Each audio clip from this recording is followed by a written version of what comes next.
Hello,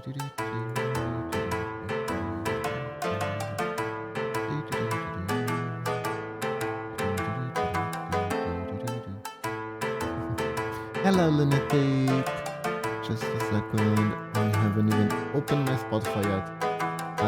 I went out to do a bunch of errands today, and I got enough time to eat my food, brush my teeth, and get ready for stream. There we go. There we go. There we go. There we go.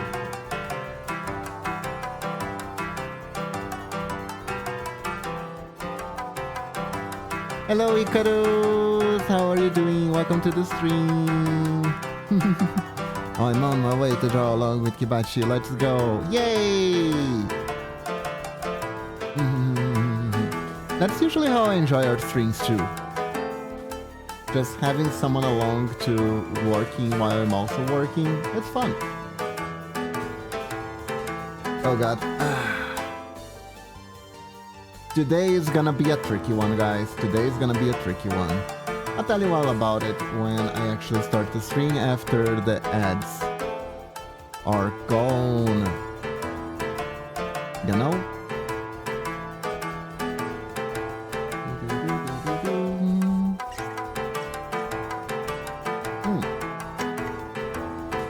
By the way, is this the starting soon screen and waiting 3 minutes? Is it a good trade-off? Is this okay? For like keeping the stream ad-free when people enter? I am very curious. I am very curious. I think it's fine. That's good to hear. That's good to hear.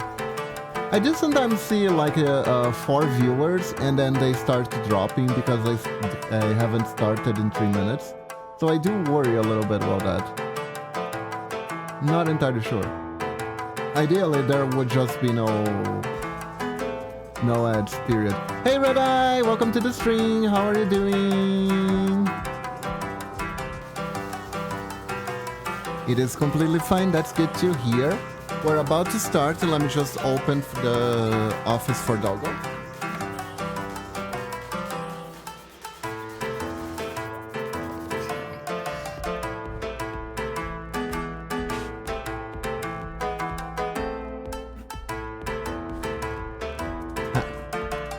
You're gonna be irresponsible? Why?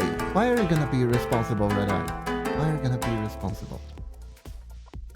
And hello everyone, how are you doing today? Welcome to the stream. Hope you're doing good.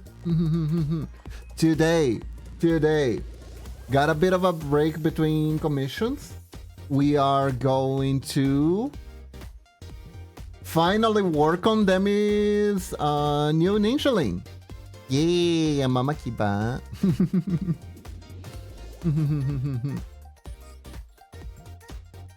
I do like using the female model a lot when we are streaming pixel art, honestly.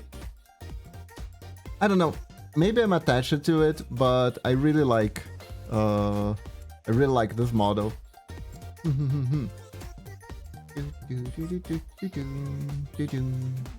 Exactly, we're gonna cook. Oh, also Icarus, I wanna show you something. Hold up. Yeah, but to show you the thing, I need to go to the place with the thing. It's interesting, you guys can't actually see me selecting things, which means I can go through not safe for work art on stream and you won't even see it. Nice.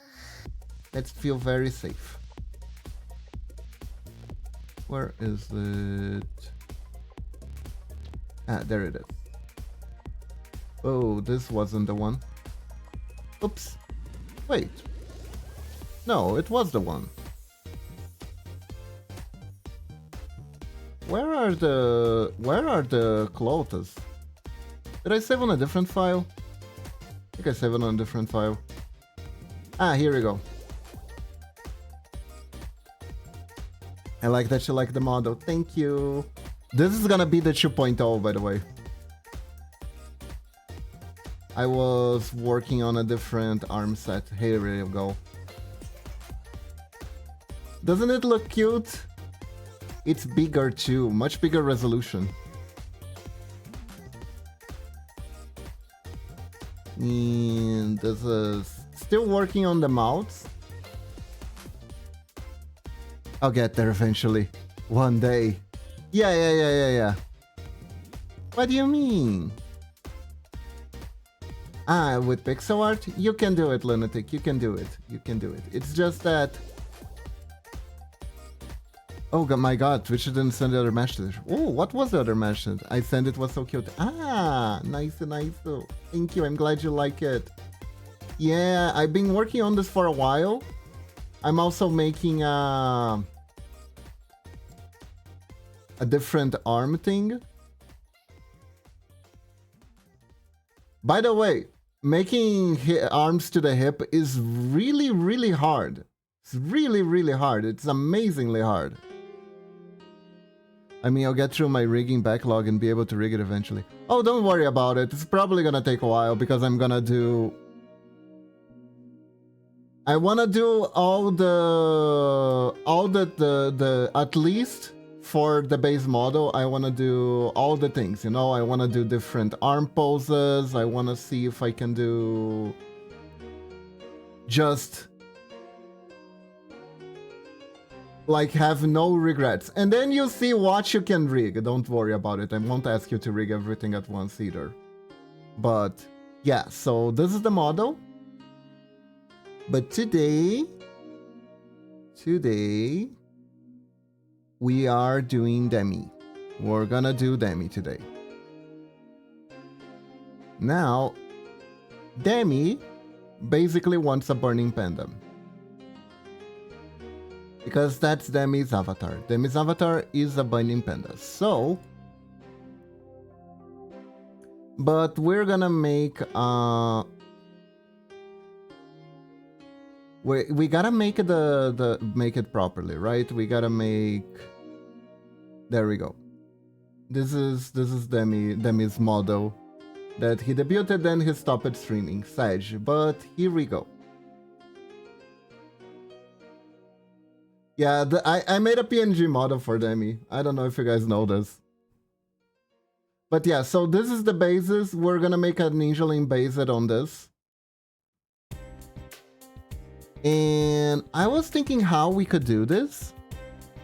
You need some batteries? Alright, Icarus. Thank you. And the best thing I could think about that would be really fun is let's make a ninjaling wearing a red panda hoodie on fire. Doesn't that sound perfect?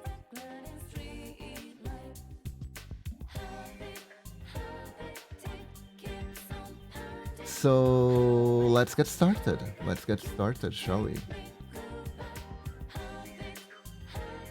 New layer.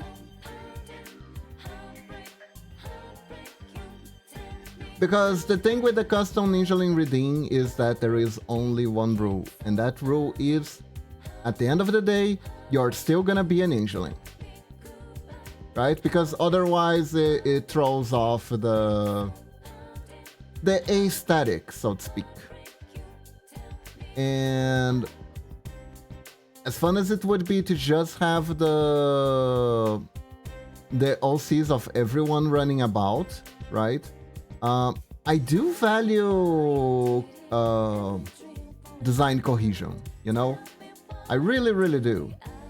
Which is why I don't really... How do I put it? You know how Magic the Gathering is doing these sets with The Walking Dead? I think there was a Warhammer 40k one and whatnot. I don't like when games do too much of that. Like a little bit, fine, but they are doing like a they are doing like a, what was it? I think it was a Assassin's Creed set. They are making an entire Assassin's Creed set And it's like, yeah, but, you know, I see that happen before with another card game that I played, called Cardfight Vanguard. At first it was funny, because when they first announced their first collab, it was kind of like a April Fool's prank, where they collabed with Hot Sensation Otome game,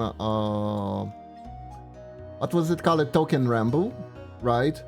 So there was they just made a Token Ramble Nation and a Token Ramble deck, and it was just pretty Sword Boys from Token Ramble, and it was pretty funny. The decks were also kind of made for people who didn't really know how to play the game.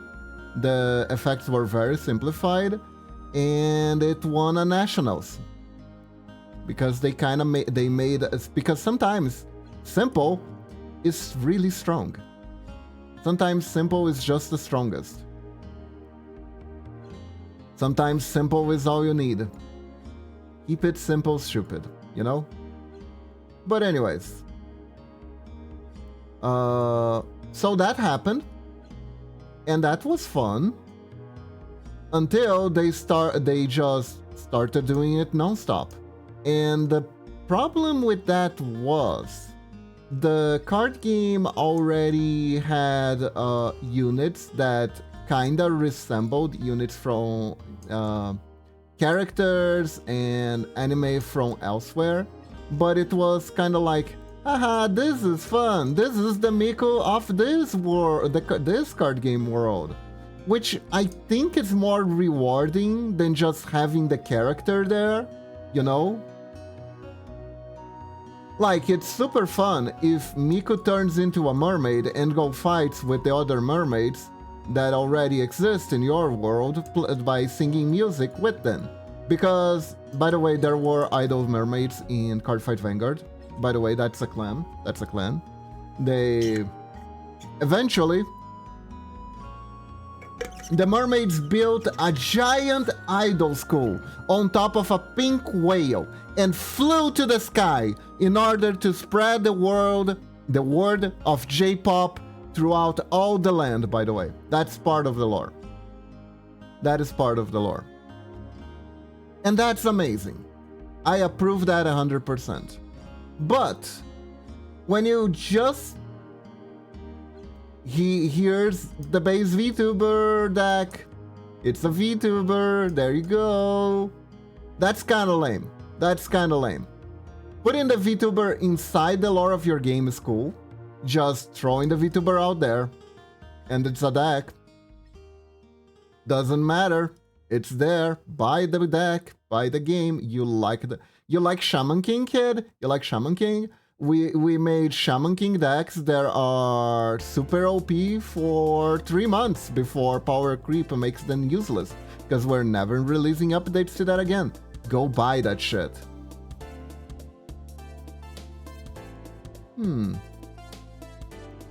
Is this hoodie too Assassin's Creed? Might be a bit too Assassin's Creed.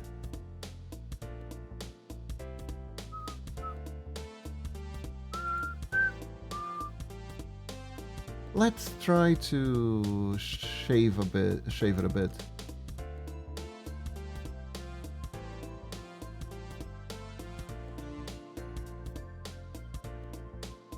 I know that technically the red panda from the original design is very onigiri head shaped, but maybe we could tone it down a little bit.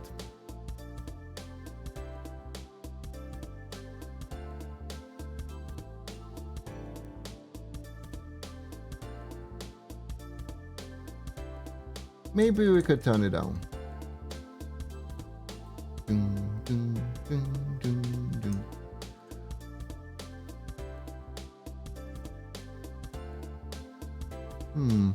Let me see. Let me get some hoodies references. I'm gonna type anime hoodie and I'm gonna get the arregal. Yep, I got the arregal. Perfect, perfect. Absolutely not what I wanted. Thank you very much.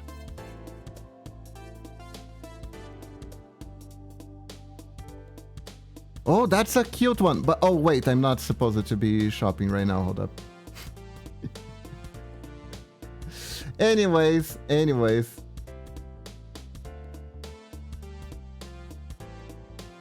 No, I wanted to find a reference of an anime hoodie, and I got the Arregal hoodie on my search immediately.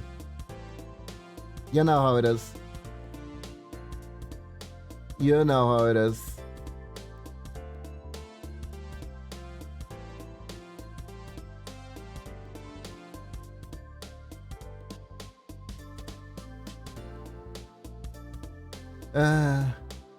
Apparently Momochi met a person wearing an Arregal hoodie in the anime convention, by the way. Turns out they were pretty nice.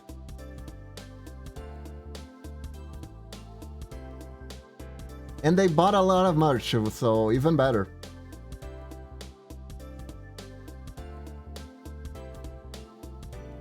So, man, I still can't believe I missed that. Ah! How does they say that in Japanese? Kuyashi? I think it's kuyashi. Frustrating is what it was. Ah, thank you for the pet, Lunatic. Thank you for the pet. But yeah.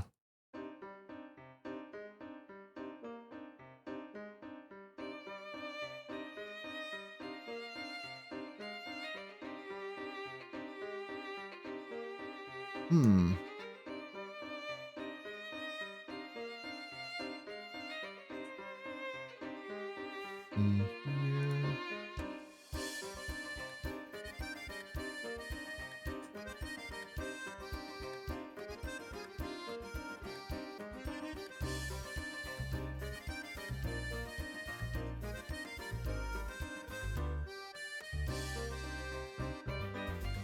But yeah, it's fine, it's fine.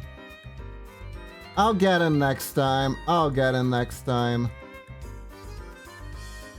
gonna visit, I think I'm gonna visit a doctor at some point to make sure. Because I've been getting sick a lot, so I decided to go to a doctor to see if, like, everything's in order. Could be like a after effect thing from the dengue, because that one was pretty harsh. Oh, look, chippy viewers on Go Fuck the Right Off. Here we go.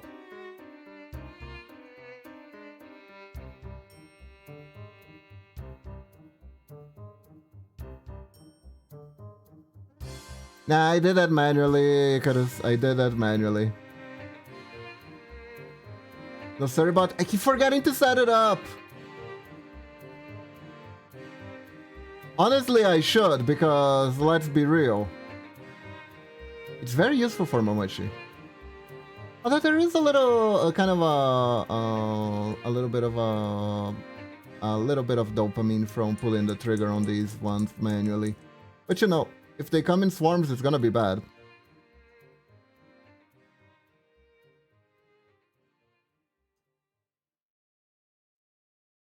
And we don't want that. We don't want Skynet here. We are not pro Skynet.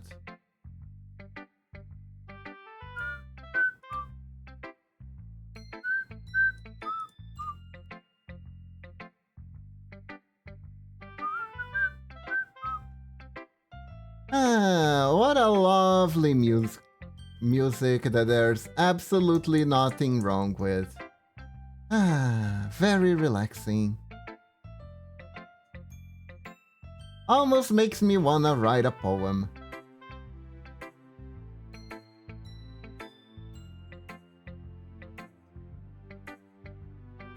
Do, do, do.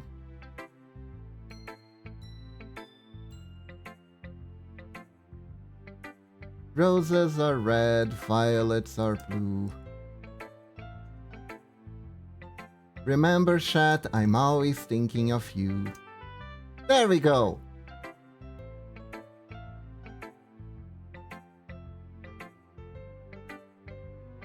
I made a poem.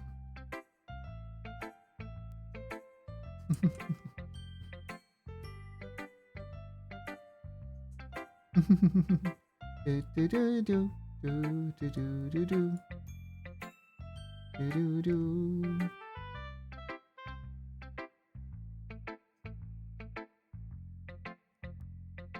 Do, do, do, do. So yeah, I was thinking we can do the little panda. Oh, I just had the best idea. I just had the best idea for the design. We can make the snout here, as if it's part of the hoodie. A snout mask.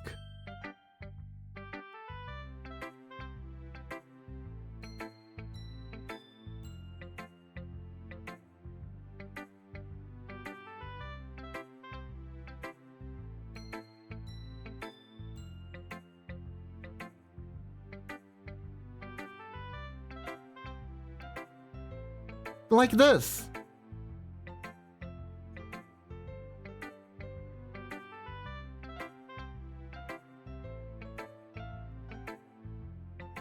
Isn't this cute? I think this is cute. I think this is cute.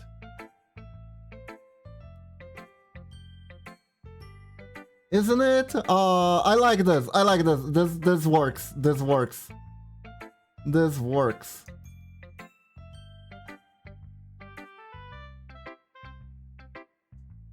And we can put the things here.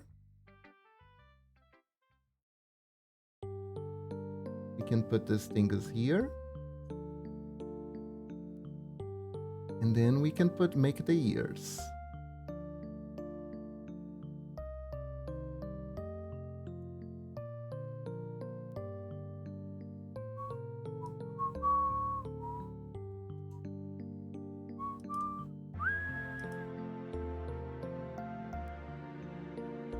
There we go. These are good ears.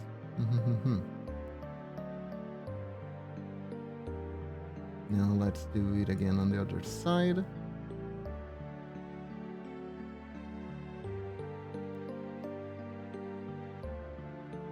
So slightly different.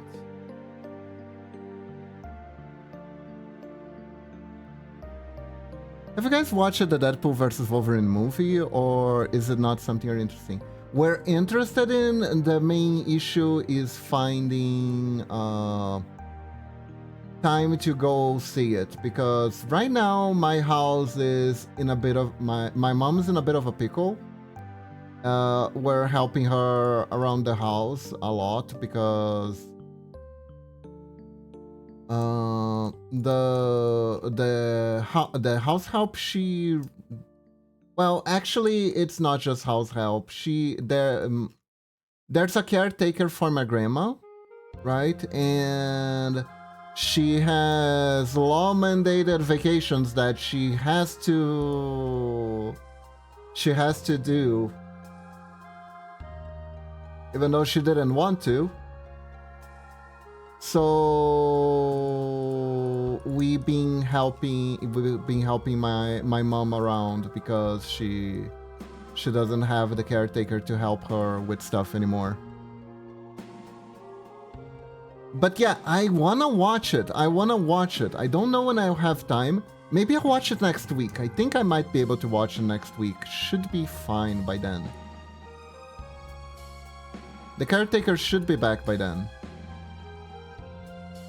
Yeah, I really want to watch that.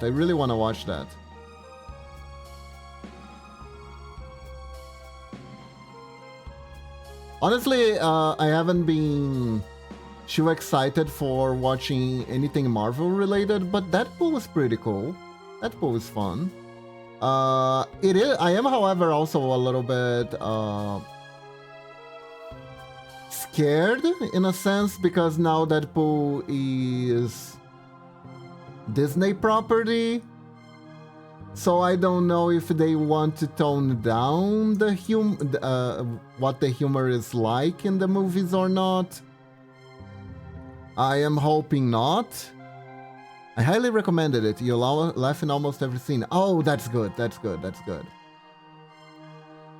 So I'm guessing they didn't really change up they didn't try to change the character to be more PG friendly then. That's good to hear. That's good to hear. Because Deadpool is 18 plus if I'm not mistaken.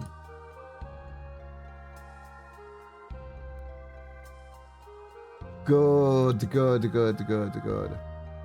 Like, the pegging scene really took me by surprise in Deadpool 2. Good, as it should be, because Deadpool is almost... No, he's not almost, he is.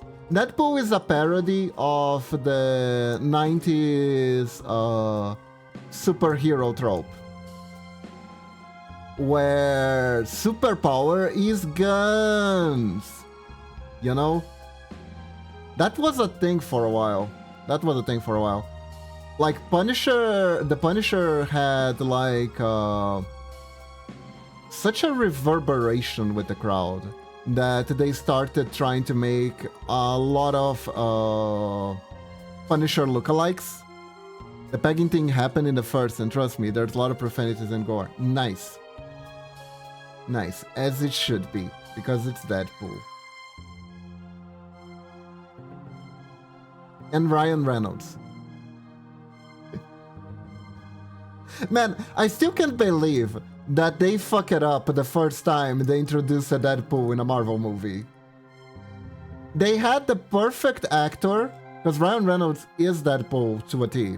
Like, it's the best actor for the job, absolutely. And they did the sewing the mouth shut and giving him laser beams. They destroyed the character. It's almost a surprise that the Deadpool movie series was actually made. With how bad that was. It's so bad that they make fun of it in the actual Deadpool movies. This wasn't the second one. Wait, when was he introduced before? It was in one of the X-Men movies. I think the one where it's like a prequel about Wolverine's backstory.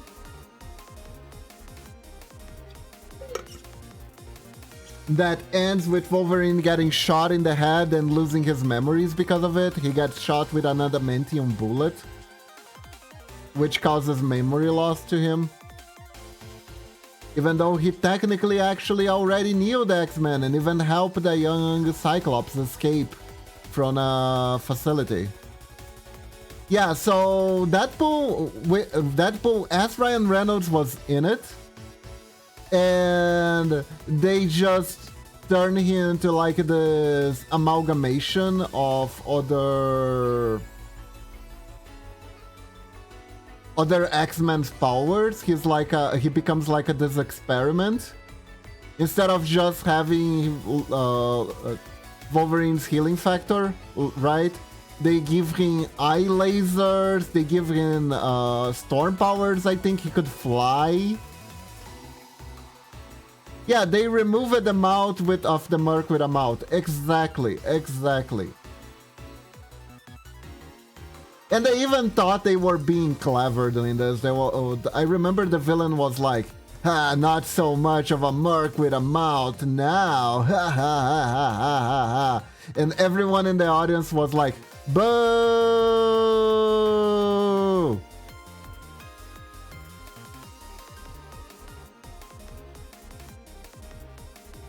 Yeah. That was like not a good move. Not the best of moves. No, I gotta say. That that could have been done a lot better. Really. Wow, I just thought that after X-Men 3, all those movies were shit, and they truly were. They were. They were. Honestly, they were. It is unfortunate, but I don't think anyone liked it, at least that part in the movie. I don't think anyone really liked it. At least not anyone who knew who the character was. I think everyone who knew who the character was booing.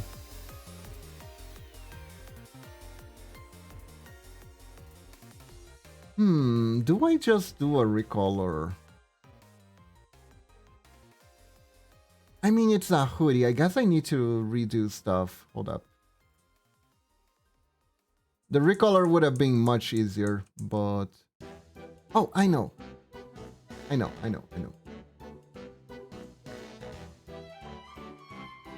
I'll work on a few on the things that are different, and I'll recolor the rest. Easy. Easy peasy.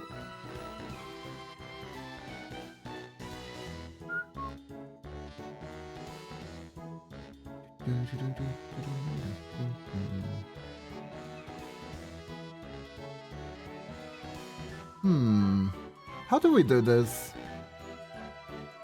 How do we do this?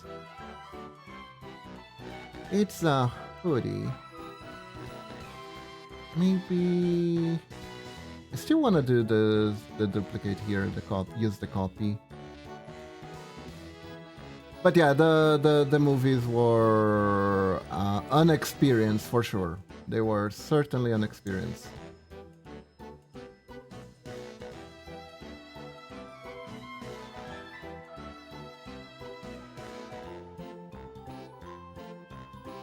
Very much unexperienced. Let me put a new layer here. Yeah, there we go.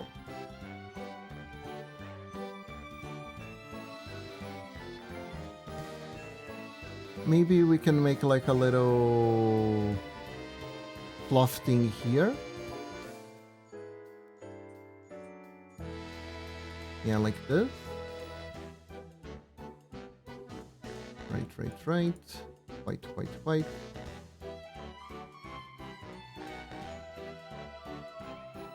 So...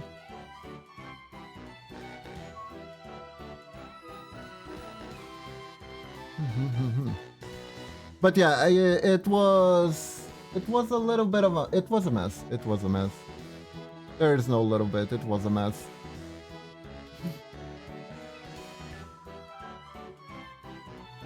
But they were fun. They were fun, though. They were fun in their own right. Even though if the most fun thing to do was to make fun of them. But anyways. Do like this.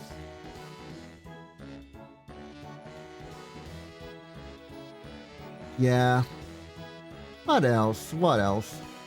But yeah, I can't wait to see the new Deadpool. Should be a ton of fun.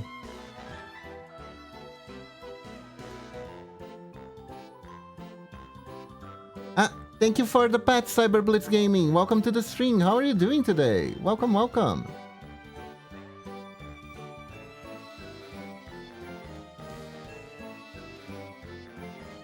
Hey, Red Eye. Doing good? That's good. Iba. Yes, Red Eye? So... nice. I'll be waiting. I'll be waiting with my cones open. See, I think a parka would be kind of like this.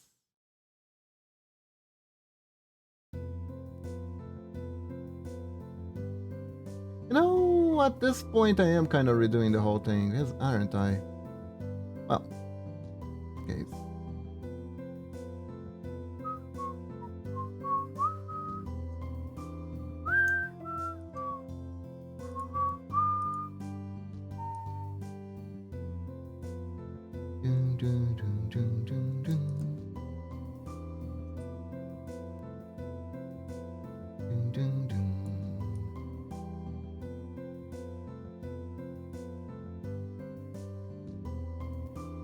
Dun, dun, dun, dun, dun, dun, dun.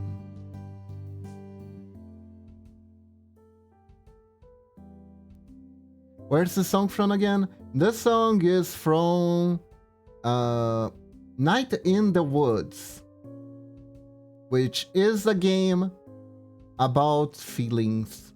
It's an Oryx game. Absolutely. Norex only picks 2 types of games for me and Momochi to play. He will either pick some absolutely trollish, obscure German game that was made by a very obscure team of people with questionable design decisions, or he will pick games that will emotionally massacre you.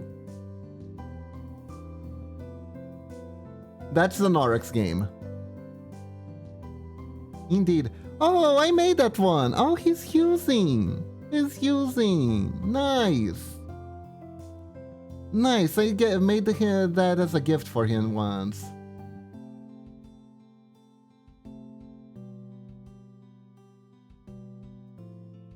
I'm so glad.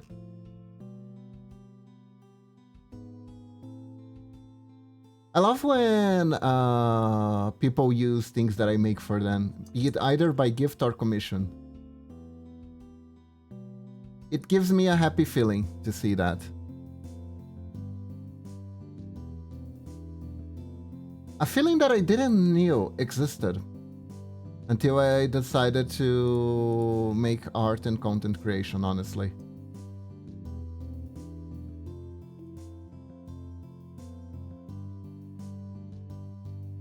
It's a feeling of, hey, I made that, and you liked it. You know? It's a pretty good feeling.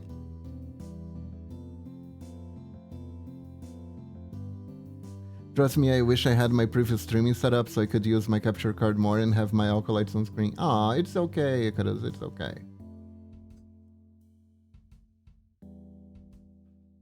Don't worry about it. I'll be real. String avatars is a bit on the heavy side, and it's also a little bit distracting. I 100% have conflicting feelings about putting it on when I'm not doing the pixel art string. The pixel art string, 100,000% fine. It's perfect. It's perfect for the pixel art string. But whenever I'm playing something, I do worry about the ninjalings not only causing lag, but also being too distracting from the gameplay and lessening the viewing experience. It's not because of the heavy side, it's that my controller connects to things and fuck up my inputs on the emulator. Ah, I see. Interesting.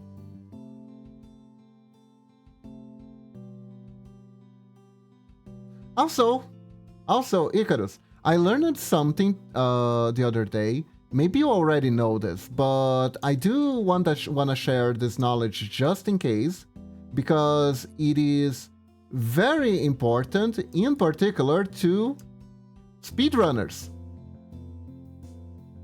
So apparently, the Elgato capture card has a feature that allows you to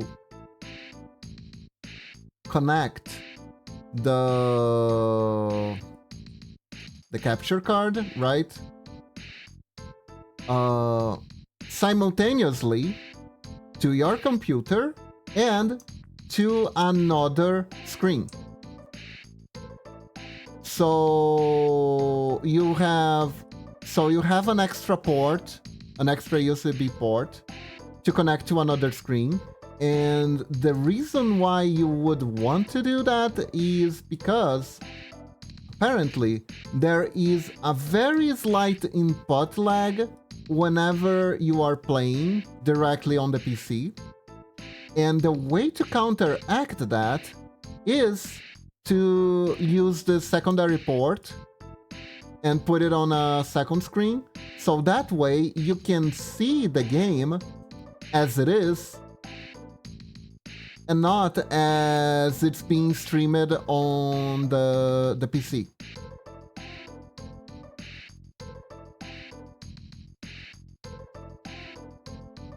So in essence, there is a slight input delay. That slight input delay is probably gonna shave a few seconds off your perfect run, right? And it's not gonna be so perfect. And I learned this by watching a Corona clip. I learned that this was a thing because I was watching a Corona clip, and one of her buddies from Hololive was actually correcting her. Discovered that she didn't knew about this, and she was explaining it to her. And the people who made the subs were kind enough to explain what was being explained too. So they even put a diagram in the video. So I was like, wait, that was there all along? Yeah, I didn't know about this at all. By the way, apparently this is the reason why Momochi has been having such an amazingly hard time to dodge anything in Elden Ring. Because that input lag is very relevant for near dodges and stuff like that, which you have to do in Elden Ring.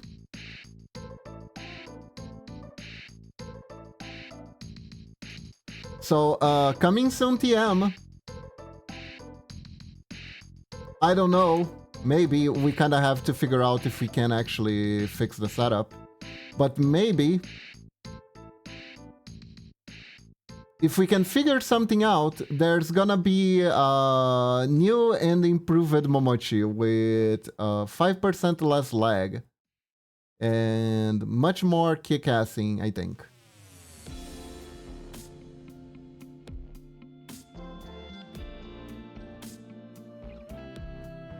Because I remember from watching her play... I mean, they're two different games, but from watching her play Nier Automata, I remember she was pretty good at dodging, actually. She shouldn't be having that much difficulty to dodge a little bit in Elden Ring, at least. So maybe that's why. Yeah, kind of my biggest issue right now is the space around me. I literally do all my stuff in my own bed, and it's quite annoying. Oh, you stream from your bed? Wow!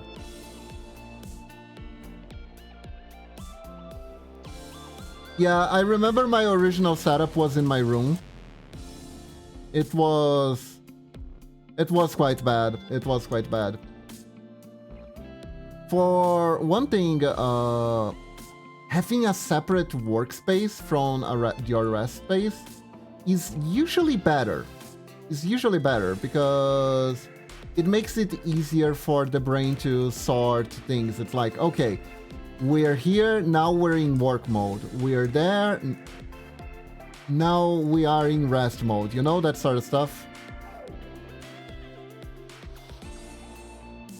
And second is the space. You are absolutely right. Space is an issue. God, I remember like we had like two PCs in my room, one for me and one for Momochi. Our room. Correction, but we had no room. We had no room for anything. Just getting from one side to the other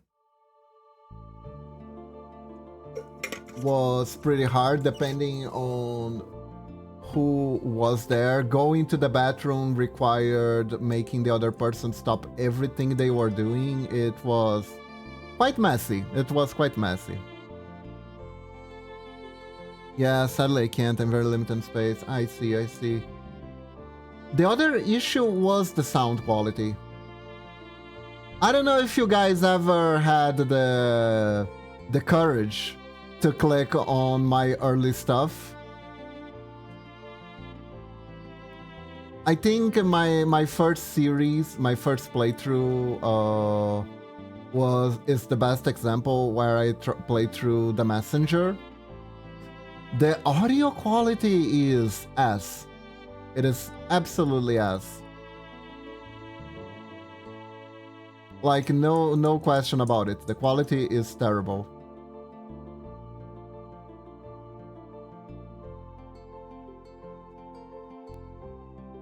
Let me add some pockets in this Sparker. Narek showed me a video of you missing these stones in Dark Souls, I think. Nah, that was... It wasn't Dark Souls, that was Dragon's Dogma.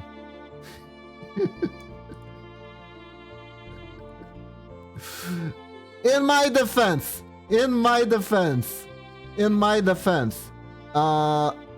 when I was playing that, I was playing with a lot of glare. There was a lot of glare, and my screen was 3 times as darker than the video. I am not that blind, I swear. I swear I'm not that blind. And Norex was going crazy with me. Norex was absolutely going crazy.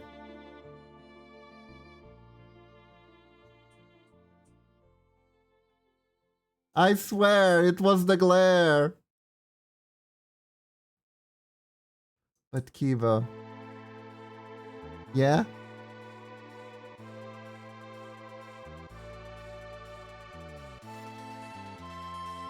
Penguin is a forest. God damn it.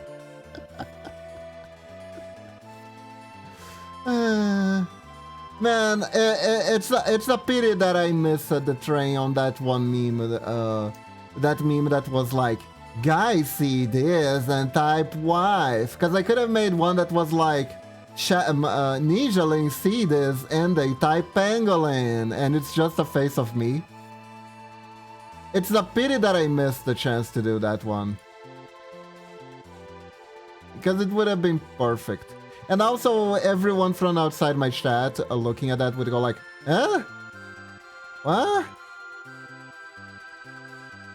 I remember I tried to explain that joke to Nanolis once, and she was like, what?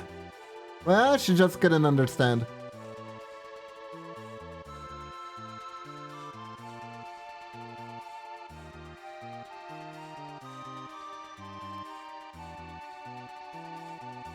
She just could not understand. No, I think I'm gonna fuse these two. There we go. Oh, this is looking good. This is looking good. Now the tough part, the fire.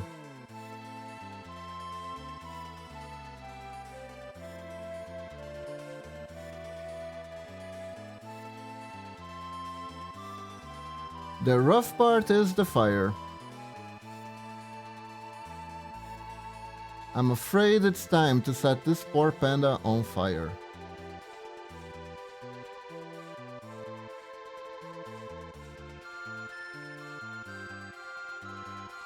We also need to do a 4-frame loop animation of the fire burning.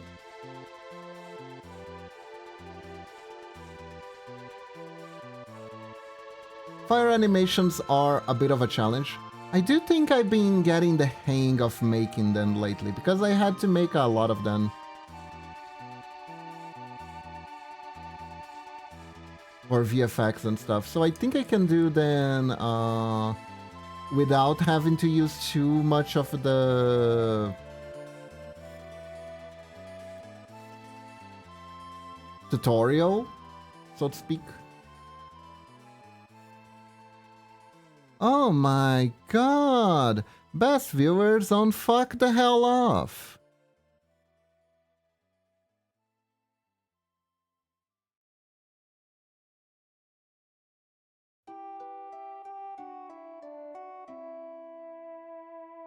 Well...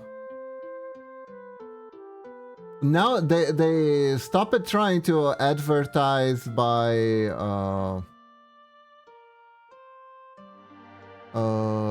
prices, and now they advertise by quality. Fun fact, hey, chat, wanna hear a fun fact? You know you can also add those phrases to the band list so they don't ever appear. I think I had them, but then they changed the phrase. Yeah, I need to do some work. I haven't been able to work on exclusively string stuff for a while. Lots of commissions, lots of health issues. It's been a year. It's been a year.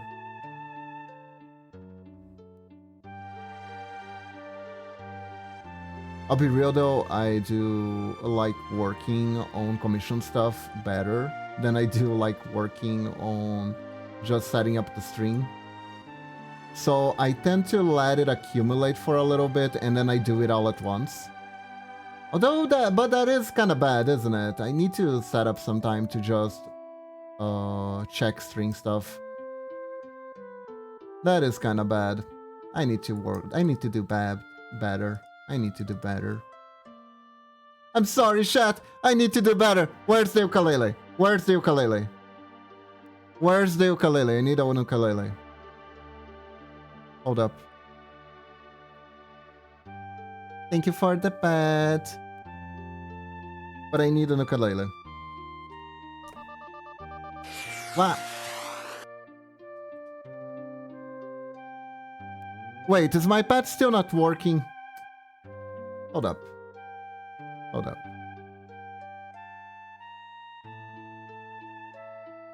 Why is this not working? Let me get head pet here. There. Then where was it again? Item scenes for hotkeys.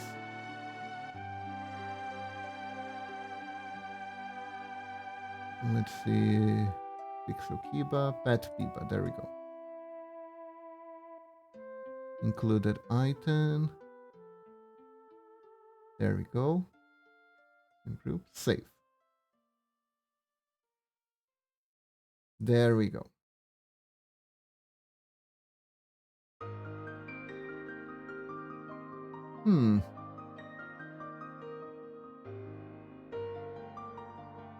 I wonder if you have a Mama Kiba model. Biba is a cute name. It is, it is.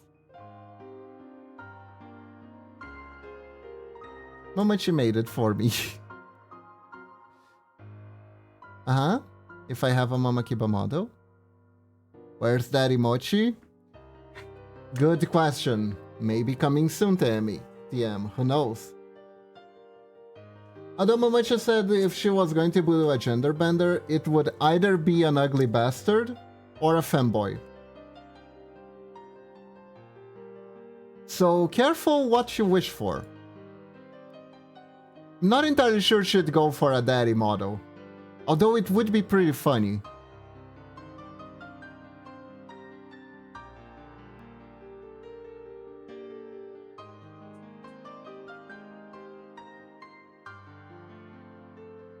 I tried talking her out of the ugly bastard model, by the way, so we might be safe, chat. I think I convinced her not to.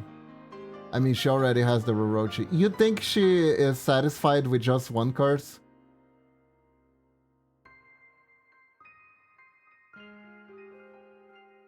She has to do something cute for her male version. True, true, true.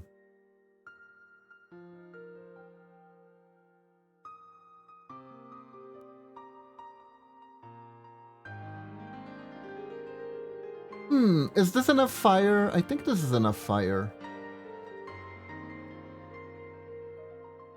She has the face reveal model as well. That was April 1st one, by the way, Icarus.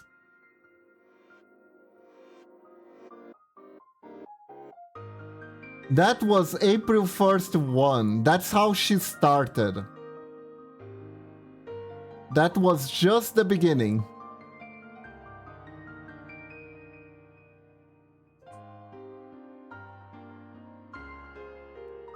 Like, that model was amazing because I appreciate the fanfight. Like that model was a surprise because she was working on another one at the same time, which is the cute Peach Momochi, the True Form Unleashed one. Yeah, that one she worked on the side without even me knowing. I wasn't aware that was a thing. I don't even know when she worked on it. She managed to sneak past me.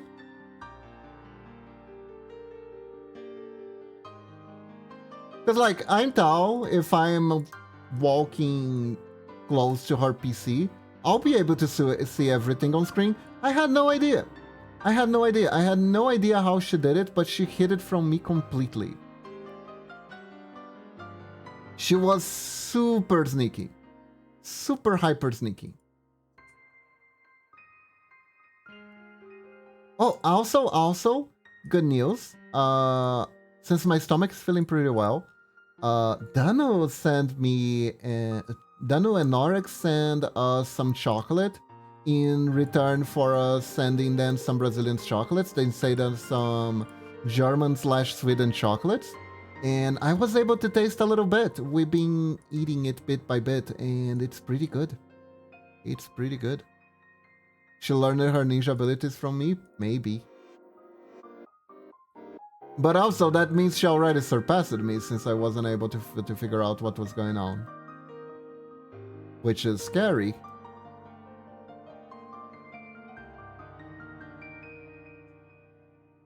God, this music's so good. This is also... Oh, this is Final Fantasy, right.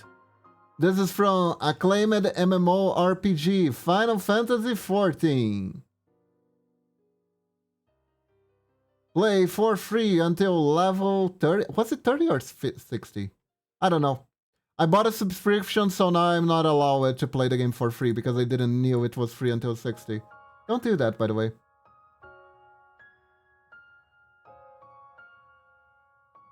Play the free trial first before actually committing to paying the game.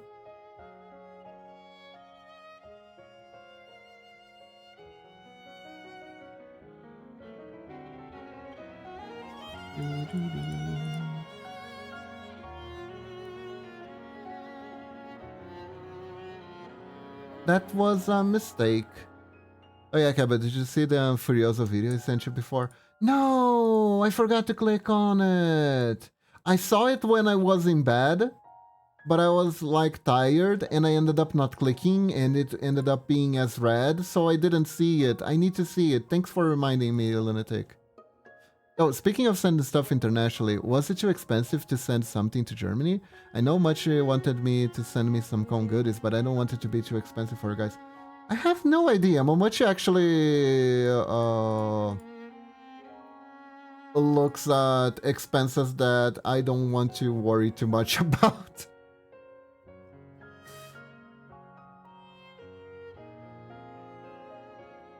Which is why I also don't have much of a clue of how much she actually spent at the con. Yeah, Furioso, that's because, Icarus, that's a reference to the Library of Ruina game. There's a character that his moveset is anger in Spanish, so he has quite a few skills that are Spanish words for anger and hatred. His name is Roland, he's pretty cool.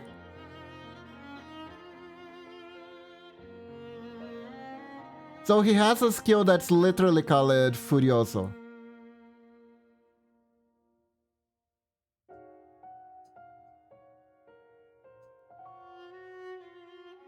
Remember, I'm Hispanic myself, so that's why I was like, huh? Yeah, I know. Actually hearing words from your country being used in games is weird, especially when it's a Korean game.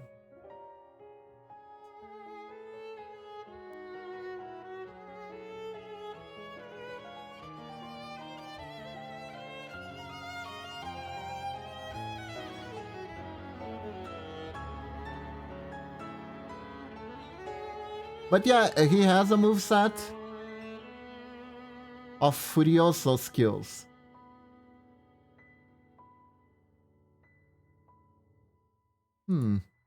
Maybe I should have put this hoodie in a different layer. I doubt I'll ever hear the Thai word use it anywhere, cause it would stand out like a sore thumb.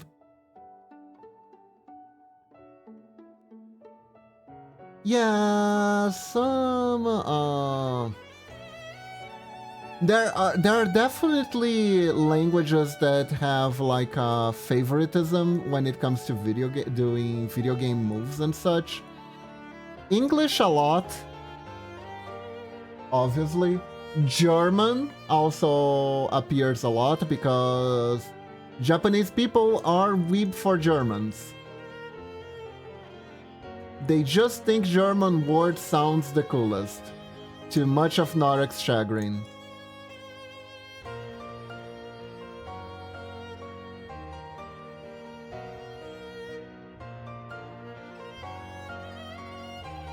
Poor Norex has a field day with Fischl. Oh my god, another one.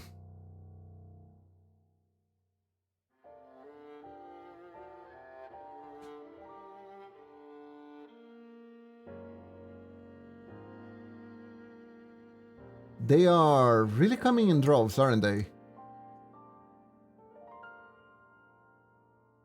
I learned the word chagrin not that long ago. I think it's fun.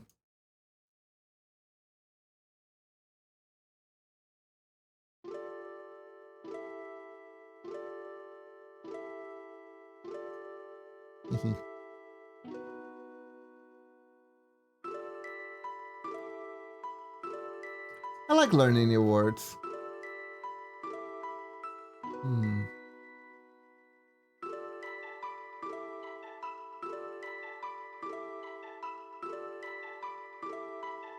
Are we good here? We're good. We're good. Cool.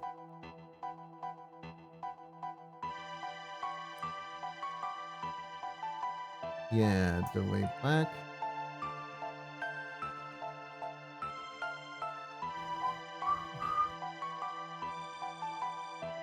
What type of word would you like to learn from Honduran Spanish?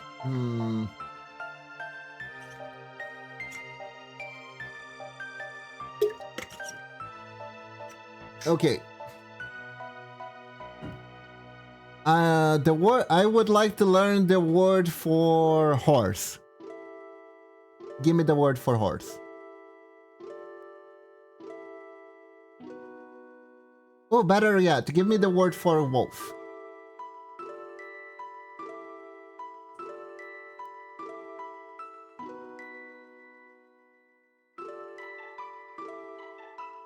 What's the word for wolf?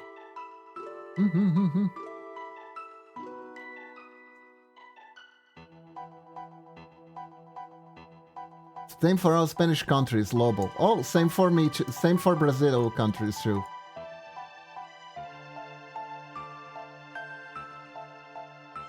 How about horse?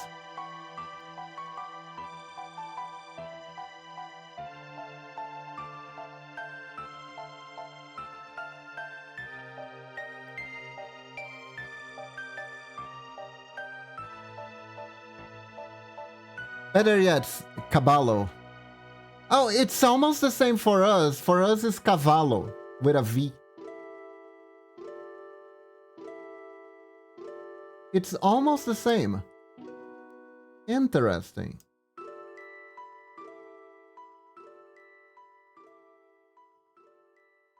Interesting. Now I want to hear a really... Yeah, but you pronounce the double L as a Y sound, so caballo. Caballo?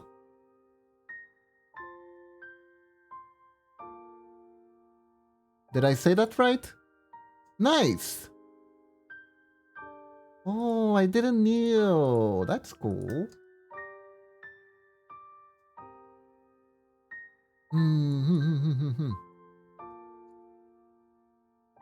Okay, what's the word for bus?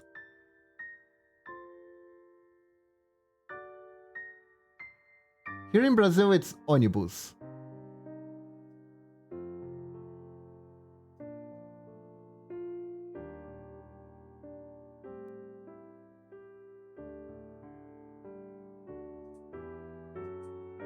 Go. It depends, really. Let's say a regular public bus.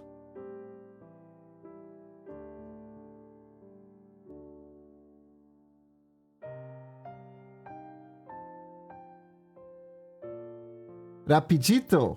Ooh. Wow. It's a quickie. Oh my god. Oh my god. So you're like, oh yeah, I went to the street corner to get a Rapidito.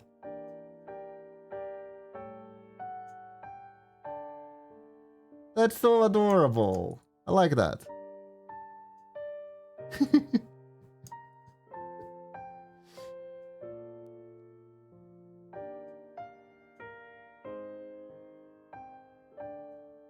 That is so cute. That is so cute.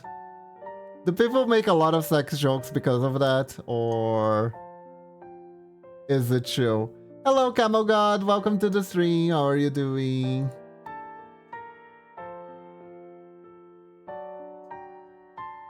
Welcome to the stream. We're making Demi's ninjaling. How are you doing today?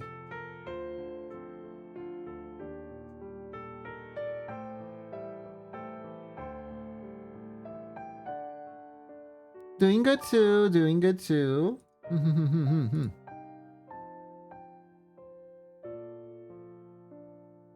Because it's a small bus, we call them brujitos. Small witches. Aww! That's so cute.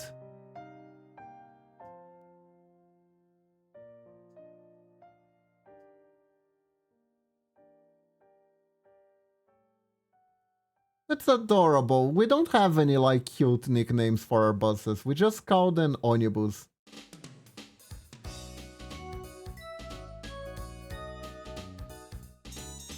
We also call them late because they usually are. And no sexual stuff reference can be done with other stuff. No, oh, the sexual reference with other stuff. Fair, fair, fair. No, there's better stuff for sexual innuendo. We're more advanced than that.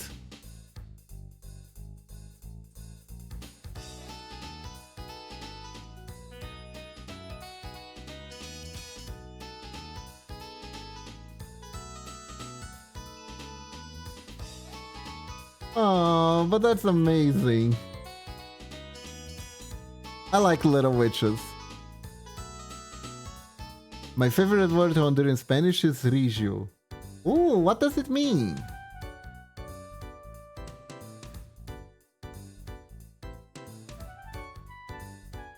What does it mean?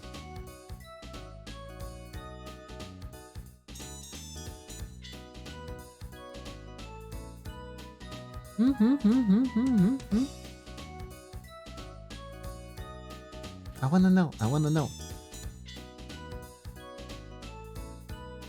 They say reach you to the crave of playing anything, video game, soccer, you name it. Oh, cool.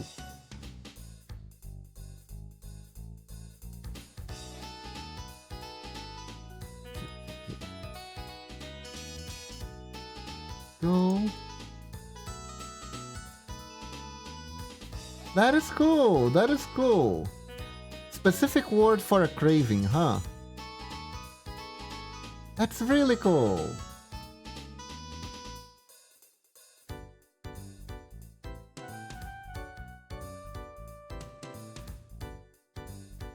For that particular craving as well.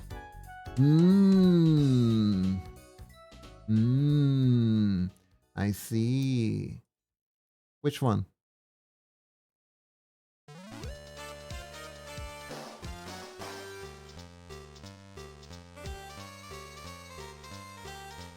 Wait, that one? Oh, that one.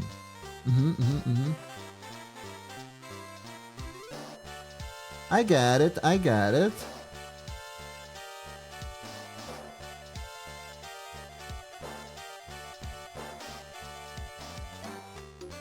That almost sounds like a canto, doesn't it, Lunatic?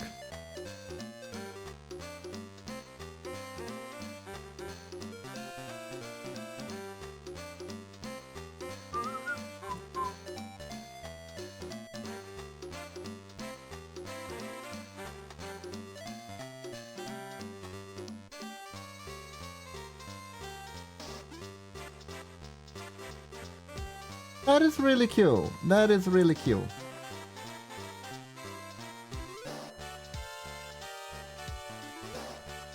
Okay, there we go. Now we just need to animate the fire.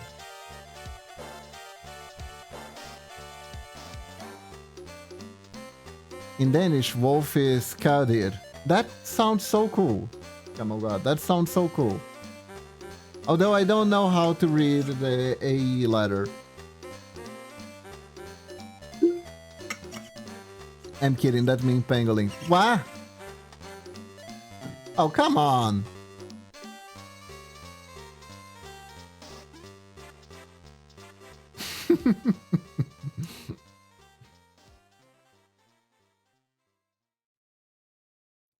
My chat is full of people from all over the place. It's amazing. Never ceases to amaze me.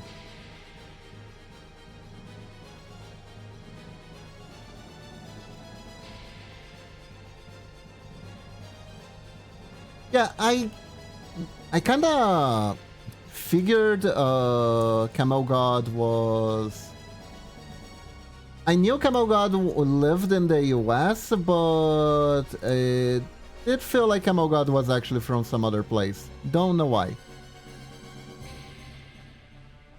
Actually, I'm not entirely sure how many people actually live in the state in my chat. I know Felf does.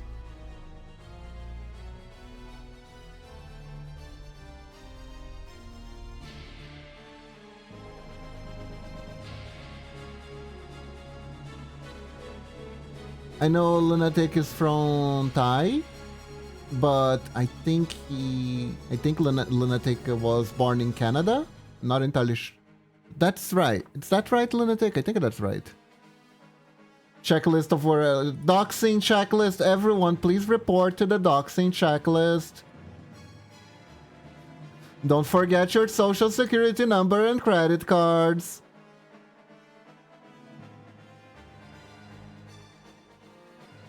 Born and raised in Thai? Nice.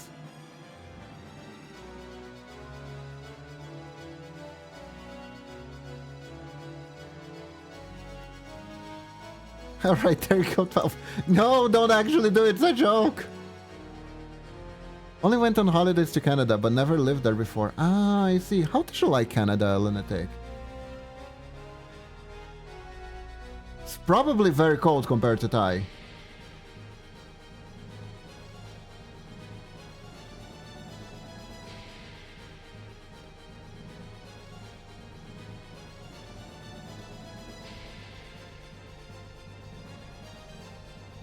Interesting and cold. I see, I see.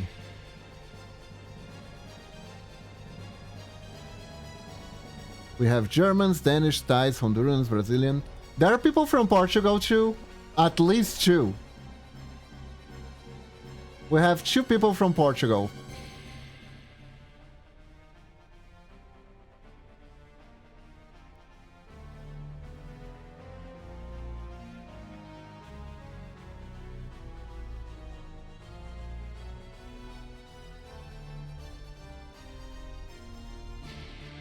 Actually, 3? Actually, 3 people. We have 3 people from Portugal.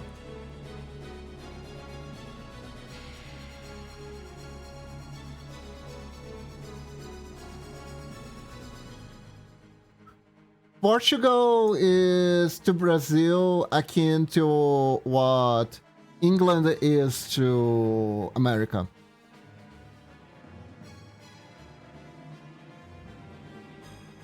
Yeah, but have I told you before a particular candy shop experience in mine in Canada? I believe not, Lunatic. I believe not. Yeah, the colonizers, indeed.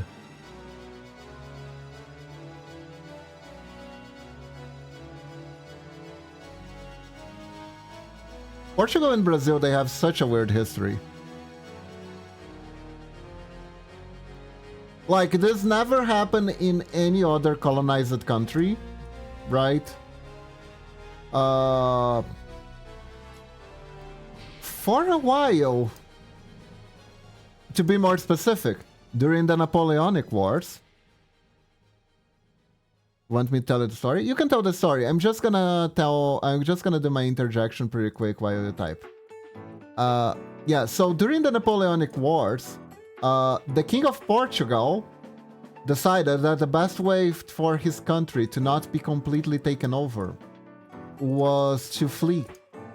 So the King of Portugal fled Portugal and hid himself in Brazil so he would not get caught by Napoleon and executed or something.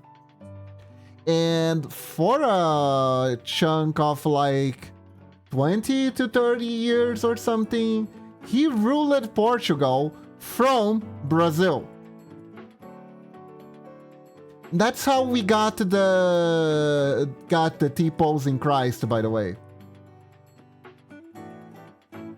That was the King of Portugal who had it built.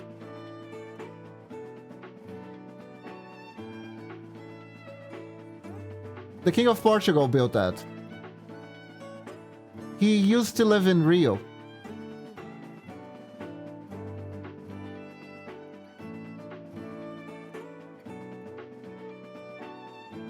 Yeah, Portuguese people, especially at the time, are very Catholic. We derive our Catholic, our Catholic roots because of the Portuguese.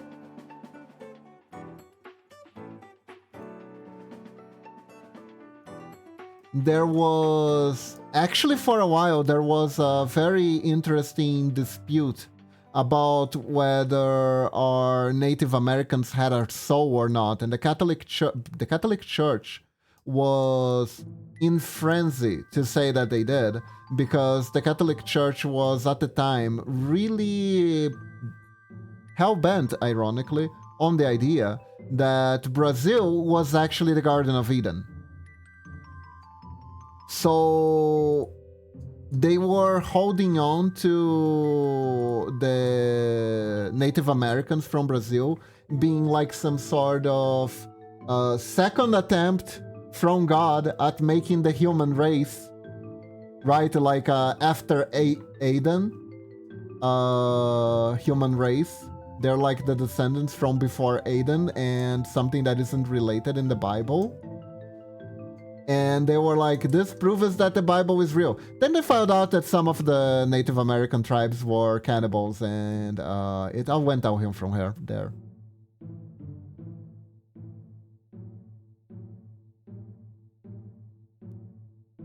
Fascinating stuff. There are actually American movies about this.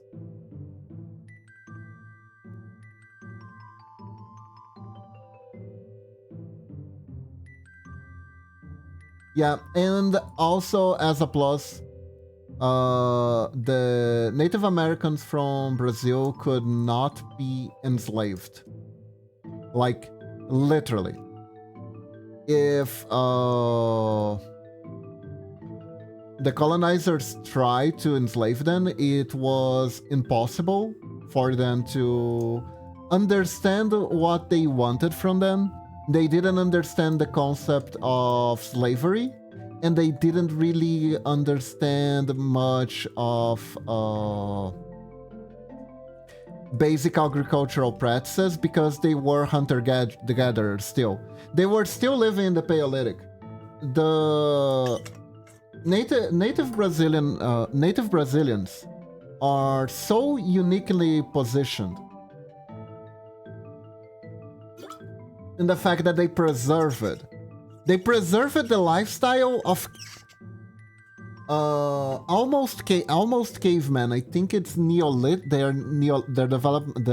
original development when they were found was still Neolithical, because they were still hunter-gatherers. They were still mostly nomad.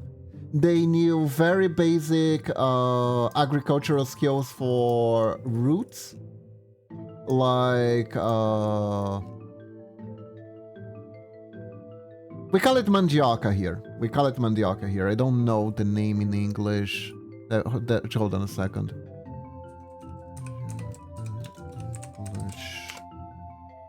Cassava.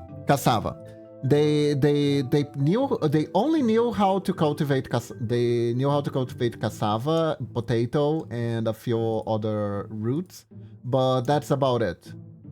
They still have to move a lot. There are a lot of active Native American preservation associations here in Brazil that still try to keep some of the tribes living as their culture states, so still with the hunter-gatherer lifestyle and in tribes.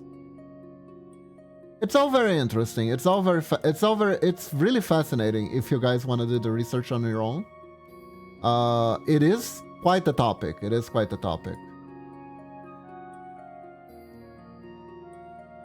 Another interesting thing about Native Americans in Brazil is that historically they have been super romanticized to the point that they actually had romance novels written about them. There is a romance novel called The Guarani that's about a Native American that falls in love with a bourgeois woman. And it shows him being extremely romantic, like the ideal partner. And then it has a tragic ending where he dies from dies from love of her, and she starts. I think she falls on a river, and he tries desperately to save her, but they both end up drowning in the end. It's very corny, honestly. It would also be really interesting to research all the native tribes of Brazil. There are a lot of them. Wait, dies from love? It was a trope. Yeah, because he dies sacrificing everything to save her, you know? He names the fact that the natives didn't suffer as much besides being the immigrants from Portugal. Oh, they suffered a lot, don't worry about that. Like, from diseases to...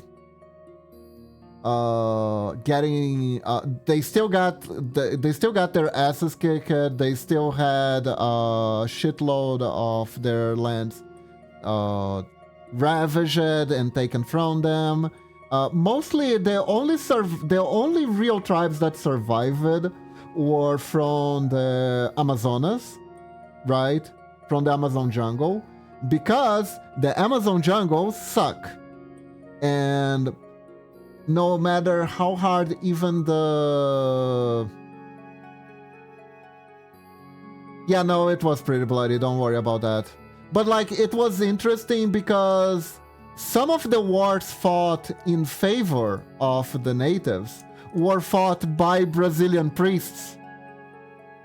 You had rebel Brazilian priests trying to preserve the Catholicized tribes from being exploited, and they were fighting.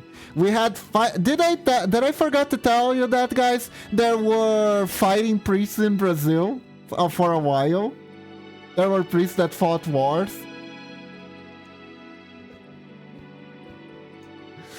It's like an anti-crusade, really. That is epic as fuck. Thank you. Thank you. Yeah, I think there's a movie about them. I think there's a movie about them. I need to check that again. And it's so funny. It's so funny that, like, we had a military dictatorship here in Brazil, just so you know.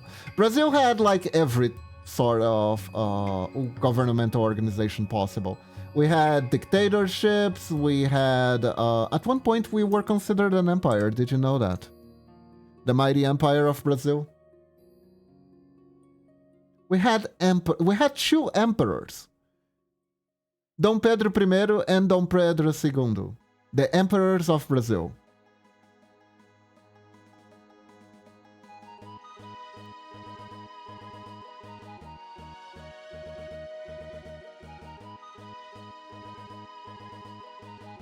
first one was a little bit of a headpiece of sorts to make sure that Portugal wouldn't lose any political ties to Brazil.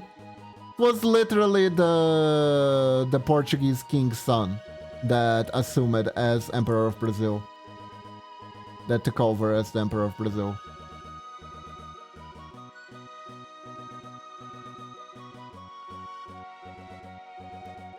Dang, I need to research Brazil's history. Brazil's history is fascinating. Brazil's history is fascinating.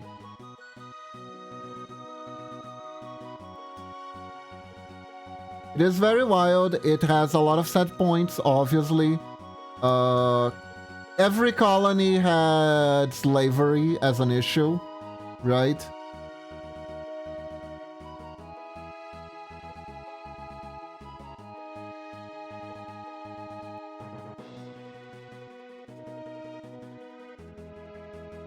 So yeah, but and there's a lot of stuff that's a little bit blurry from Brazilian history because of the military government.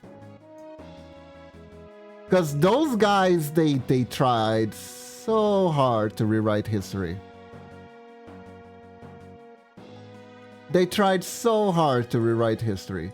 They tried to make the guys who were responsible for hunting down escaped slaves as like heroes, like cowboys, which is so wrong. So freaking wrong. Like, they also were explorers. I think the name was Bandeirantes, but they were mostly mercenaries who killed a shitload of Brazilian Native Americans and basically worked for like big landowners. The dirty job of big landowners. So trying to make them be heroic is so wrong.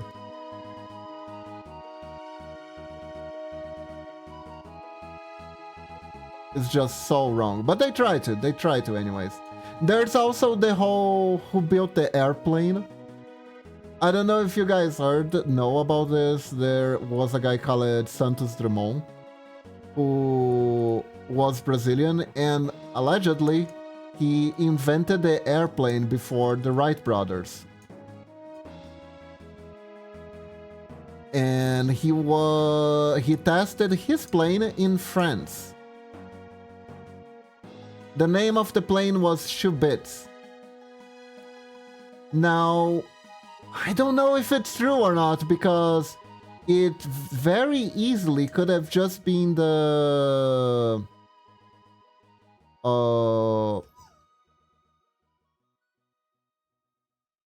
military government trying to take like I heard about that, yeah. The military government like making shit up. I don't know, maybe the guy didn't even want people to know he was Brazilian. He just was running away from Brazil, and he was like, I have this cool idea to test this thing that flies. And the military government's like, no, we did that. We did the airplane. You know, that kind of stuff.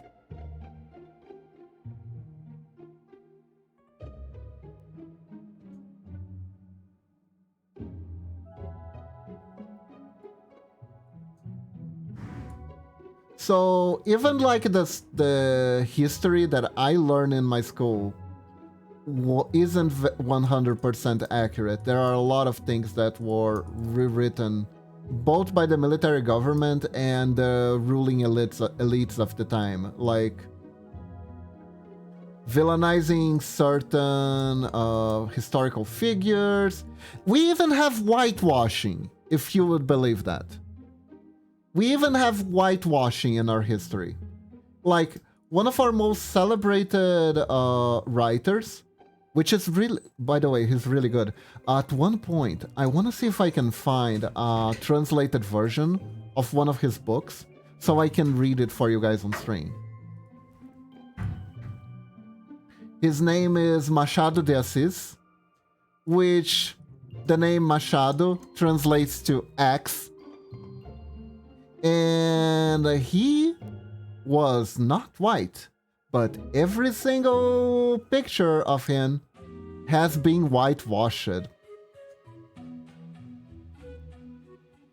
He was the son of a big landowner with a slave, and he was allowed to be raised as part of the family, right? I have heard the term whitewashing so much, but I never knew what it means. Whitewashing is when you take a character, or in this case an actual live person, and pretend they were white all along. Like Machado de Assis, or Jesus Christ.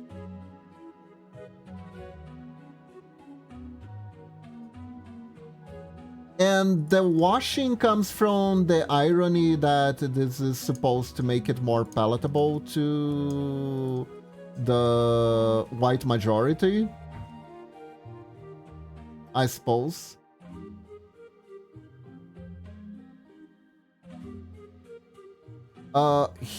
People do that historically too, like to take away the merit of other ethnicities. And it's like, so, and they also do that with women too. Like, woman invades something, let's give the credit to her husband, you know? It is very, very icky. It is very, very icky. A lot of historians have done that since forever.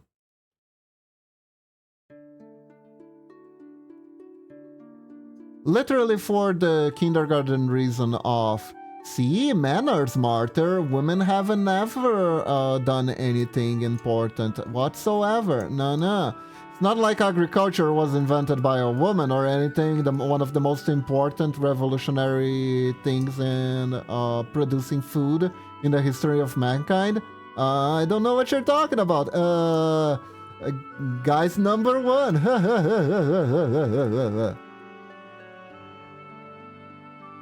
Fucking morons. You know, then America's Jesus was a good old boy from Carolina. Yeah, I wish you were joking, but yeah.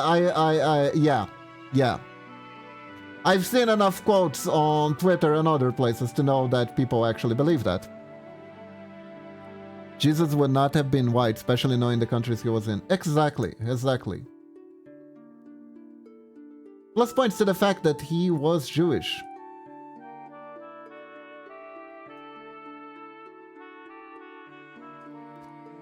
Although you could debate that he was bringing like a revision to the Jewish religion. But anyways, that's neither here nor there.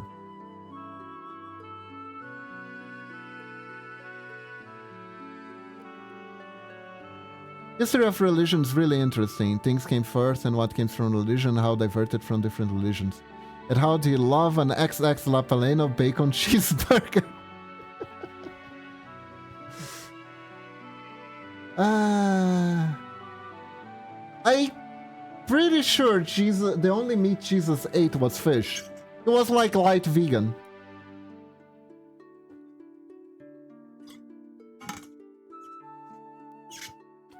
He really, really loved figs too.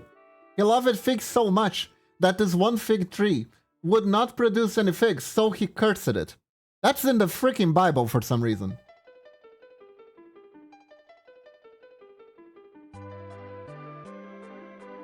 Why is that there? I don't know, but there is a passage where Jesus curses a fig tree. Which is just the randomest shit. Fish is good. I've never had a baconator. I heard they're really unhealthy also. Yeah, anything called Baconator cannot be really good for you. Probably very tasty though. From what I know of history of religion is weird and inaccurate since there were religions which took over and scraped at other religions or something like that. Yeah.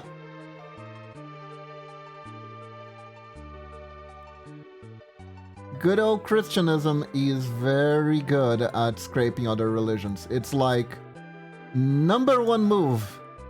Number one move. Because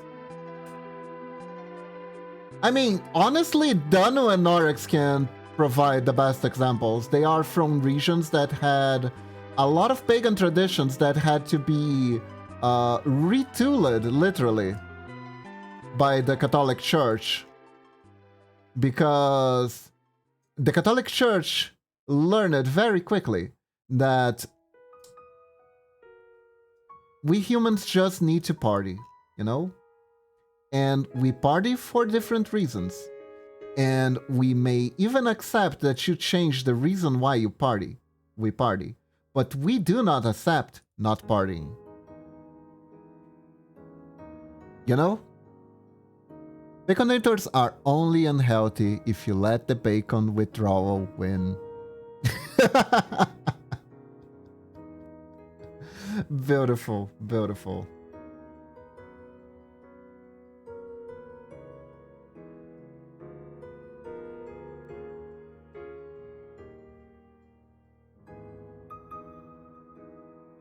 If you never stop eating bacon, your arteries can't get too clogged, right? Right? Insert I died for this. Oh my god. Man, I kind of wish I could put that emote on Twitch, but I think Twitch would find it a tad bit controversial. Oh yeah. Please tell the Candy story, Candy Store story. Oh, can't you put it on Silent TV? I don't know how Silent TV works. I gotta say. I guess I could. I guess I could. I could actually make a better one of that one. That one's pretty scuffy, although that's part of the charm.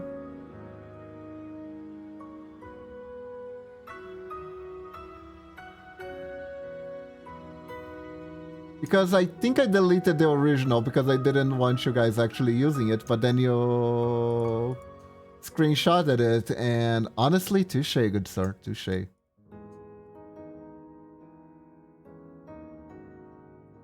So, I was a weird child. One time I was really young on a trip to Canada. We stopped by a candy shop and there was a section where you grab a bag and fill it with candy since the price is based on weight. Oh, I love those! I love those! We have those here in Brazil. We have those here in Brazil too. It's super expensive, but the price is the fun part because you get to strategize how much of each candy you actually want. At least that was fun for me, I don't know. Maybe I am a weird child. Maybe I'm still a weird child right now, even as an adult, because I haven't adulted properly.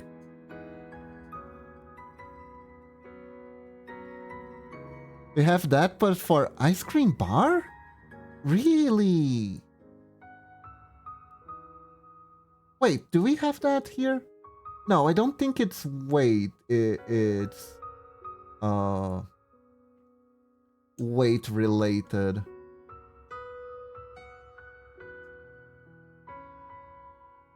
No, it is weight related. We have that for ice cream too. Yeah, you can pick the toppings, I remember now.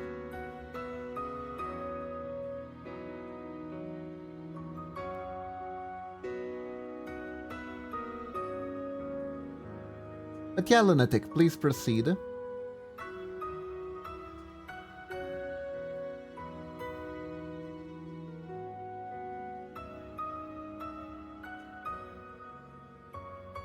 I wish I had a candy shop like that, though. Aww. It's okay, Icarus. If you ever come to Brazil, I'll take you to one. They're They're in every mall, truth be told. It's not really hard.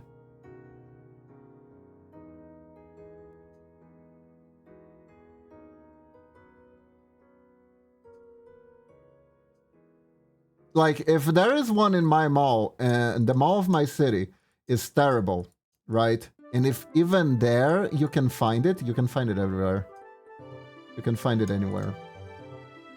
There was this one candy, it was like a bunch of tiny silver spheres of hard candy or something like that. I really wanted specifically one. My mom was trying to console me that you can buy a bag, she'll eat the rest and I can have one singular candy. But I didn't want that. I really stubbornly wanted specifically one.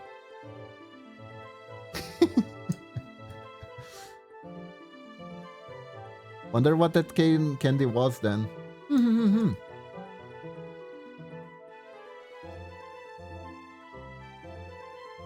Huh. Very curious, very curious.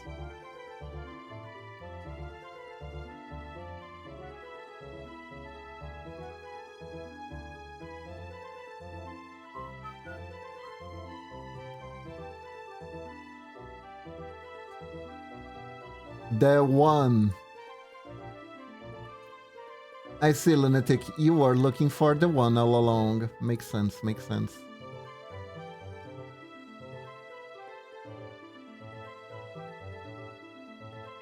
I remember that store lady was really confused. She'd never seen a kid do this before. My mom told the story and I was like, huh.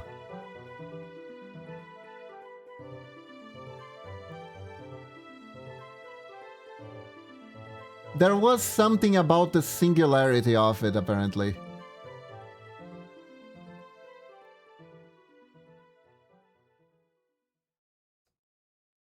Okay, so I figured out the main defect here in this animation.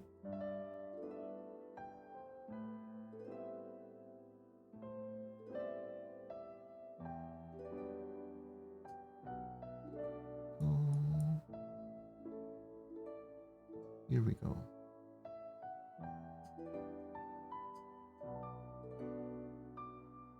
And let's see.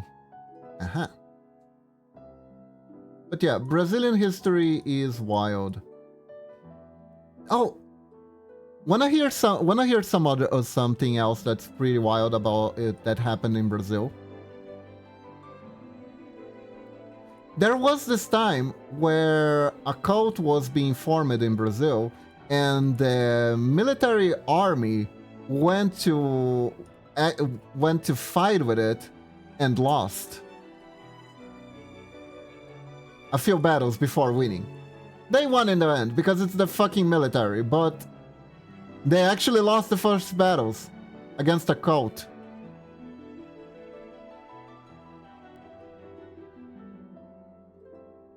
Wanna know how that happened?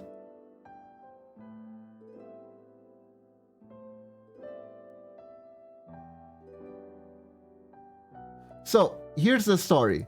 This is about the revolution of Canudos, aka the Straw Revolution, or the Straw Rebellion. It's one of those candies where you shove a handful of them in your mouth at once. So to this day, I do not know why I only wanted one.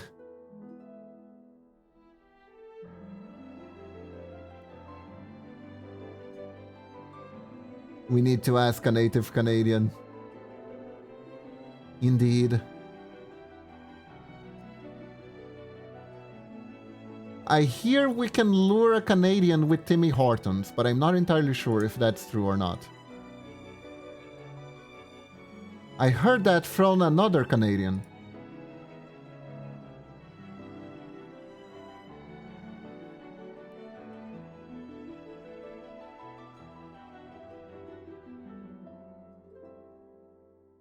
Pity I don't know what a Timmy Hortons is. They were approximately the same size, but no, they're not.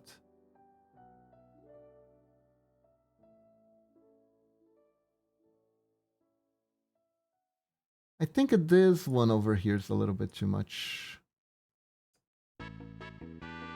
But in occasion, when they come to stream, lock the cage. Exactly, exactly. My mom loves Tim Hortons, but she's also full Thai. I don't know what a Tim Hortons is. Is it good? Does it taste good?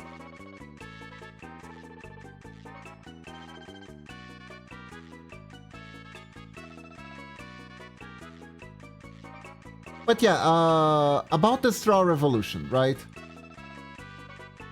So, once upon a time, a certain priest decided that the world was impure and that people did not really have a chance living in this impure world, right? Of truly repenting before the eyes of God. So, this priest decided to create a city. A city where no matter your past, you could start anew. A city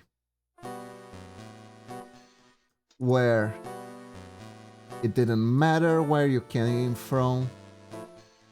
It didn't matter what you've done there. All that matters was that you embrace the light of God and join them in your new life. Right? Kiba, I heard Appearance City and I only could think of Cromer. Yeah.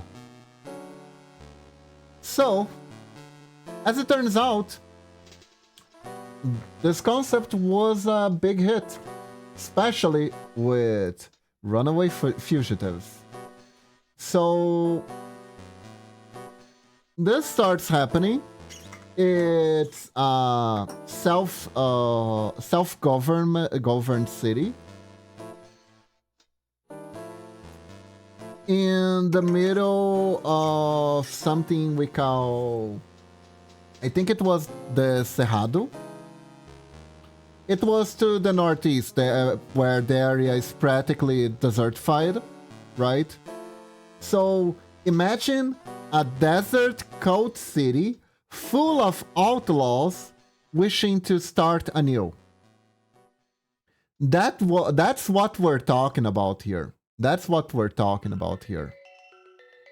And needless to say, the government was not very pleased because they couldn't charge taxes.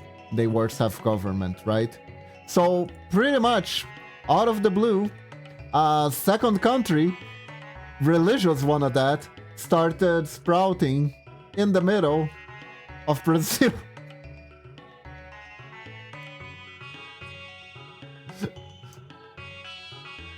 The military weren't very thrilled with this. No, yeah. So, how have I not heard this? Whoa.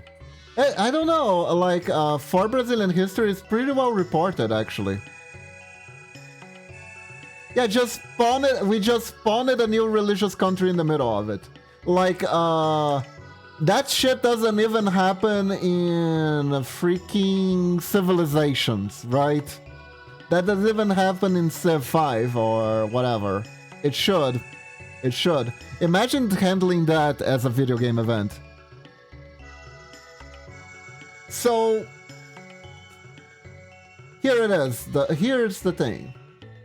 The military government brings in some of the parts of their troops, right? Thinking, it's a bunch of nobodies, it's a bunch of poor people. Oops, new country spawned in the middle of their city. Exactly. That would have been something, huh? That would have been quite the video game event. But yeah, and I think they could incorporate too, because they have like the mechanic of the geniuses. Like maybe you could get a genius that's like a revolutionary instead, that hampers you instead of helping you. That could be a thing, right? I haven't really played Civilization, I just know tidbits from it. from what little playthroughs I've seen of it. But anyways, I am digressing. So yeah, out of the blue, there's a new country in Brazil. The currency is the blood of our enemies. Oh wait, Brazil already has that. Brazil committed war crimes, by the way. At least once. To fucking Paraguay, out of all things. We have a bridge. We share an energy plant. Because of that specifically. Because we felt really bad about the war crimes, you know? It's like, sorry about the war crimes. Here's some excess energy that we produce from our huge-ass power plant that is half in our country and half in yours. Enjoy. But I am digressing. Let's talk about Canudos. So... yeah, this place was called Canudos. And the military were not thrilled with that. So they decided that they wanted to deal with this swiftly. And the best way to deal with this swiftly was to bring out the best army in the world, according to them. So they call it Germany. Yeah, they were like, yeah, Germany, can you train our armies to deal with this rebellion? Yeah. Don't ask me why. But the Brazil military had a hard-on for Germany. Like a super mega boner for Germany. Yeah, they watched JoJo, probably. That's probably the only explanation.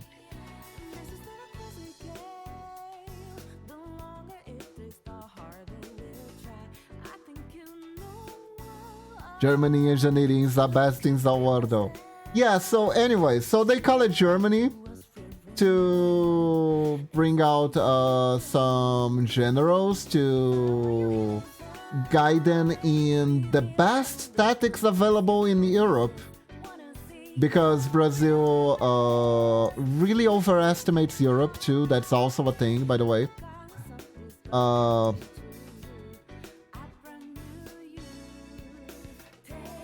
To quell this rebellion as quick as possible.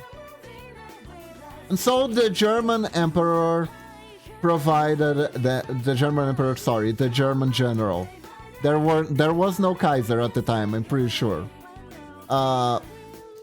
Provided them with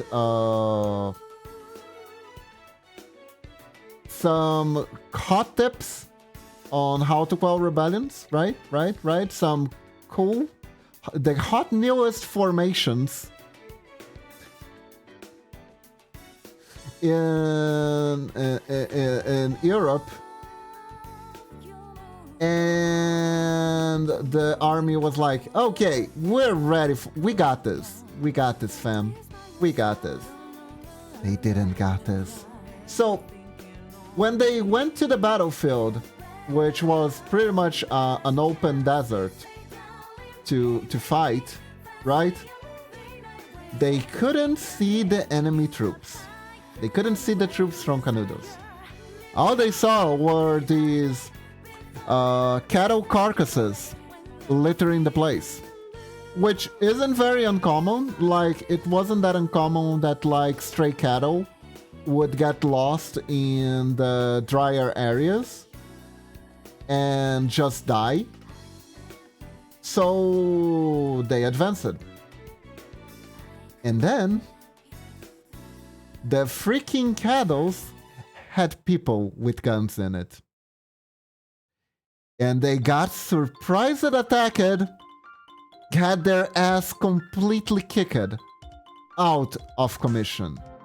They had their ass kicked by people hiding inside cattle corpses. inside dead cattle. Cows. They were hiding in the cows. They were hiding in the cows. A soldier during the Canudos War, probably. Like Trojan cows? Yeah, except they were literally littering the place. They were hiding under cow carcasses. They were hiding under dry leaves because it's like a desert, but not really. There's still vegetation. It's just really dry, thorny vegetation. And they were hidden under that shit. They were hidden everywhere. They were hiding everywhere. And they just sprung up and kicked the ass out of the army. And so, they were in the walls. Now, eventually, they brought most of the army to fight them off. And they were just overwhelmed by numbers. Apparently, playing that is against the Geneva suggestions. Exactly, exactly. They're in the walls. So, what happened? What went wrong? Well, Mr. the genius who decided to bring a German general forgot to remember the fact that Germany is most like mountains and plains. So mountainous plains. So the terrain that those hot tips for formations and such like that worked were completely different from where they were fighting. The formations were completely wrong for the terrain. They were not expecting a surprise attack like that at all, and when they finally organized it, it was completely ineffective against the opponent. So, yeah. Yeah. It was like a epic fail. They still won in the end. They just brought more people in and better guns and won eventually. But that surprise attack got down in history. That surprise attack went to history. I realized what I recognize. What?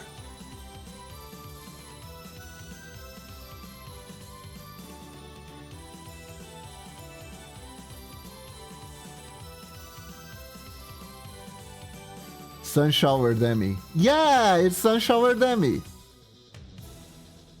Ha! Nice. I just did the hoodie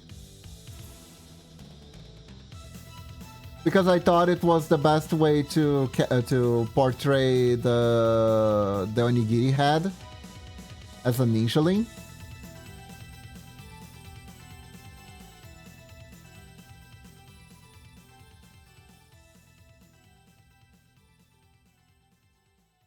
But good catch, Lunatic. Good catch.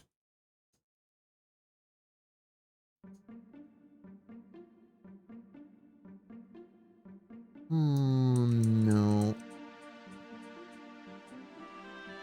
Yeah, I think I like this one better.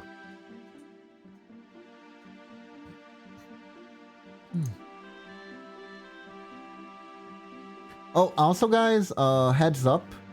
I am gonna end the stream exactly at 1 hour from now because I these past few days I was not having singing lessons because we were actually on vacation from the singing lessons, but they restart today.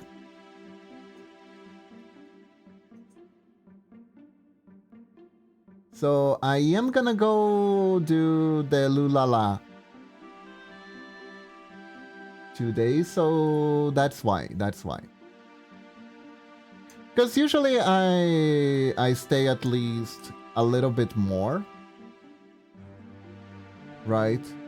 I use it to stay a bit more actually during the pixel art streams.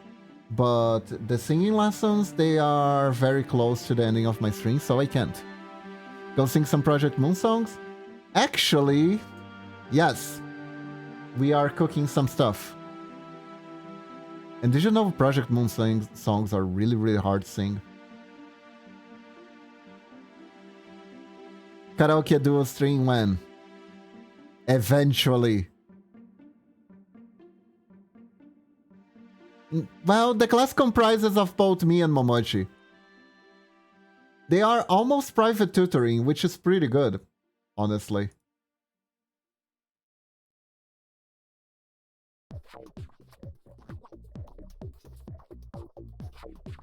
Spread the glorious name of Project Moon. We'll try.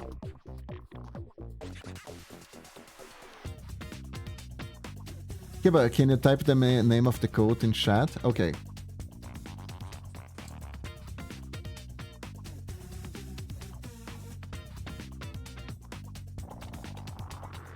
You know, I say it was a cult, but technically, most historians don't think it was.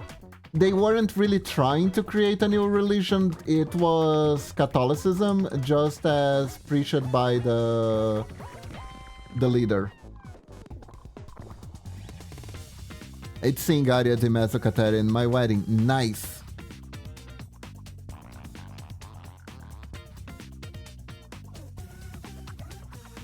Wait, what song is this?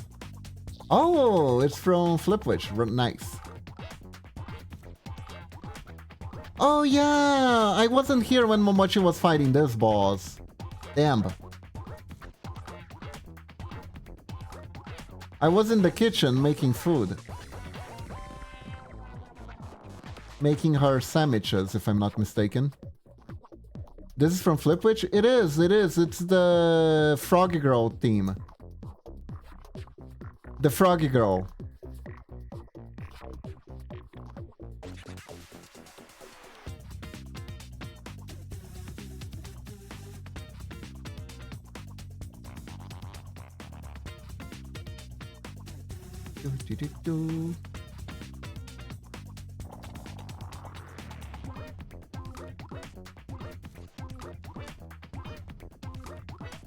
It's called Ghetto Ghetto Fun Times.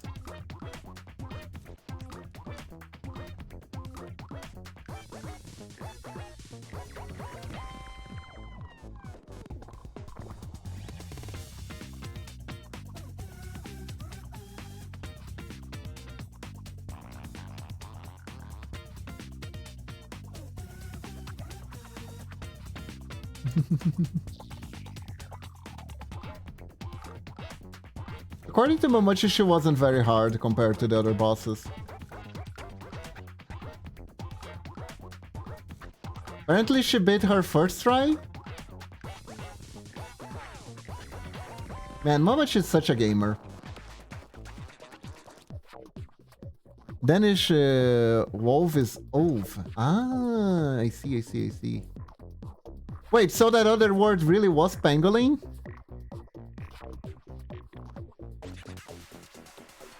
Wait, why? What does being a gamer have to do with Futa? Hold up. What is this association? How does that work?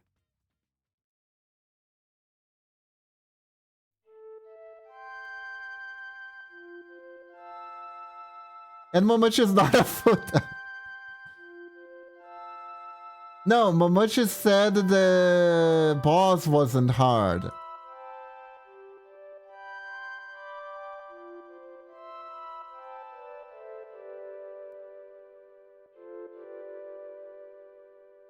I object.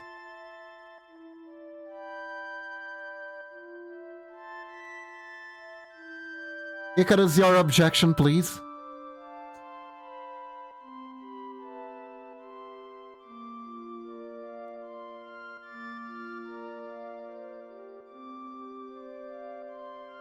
I am an object.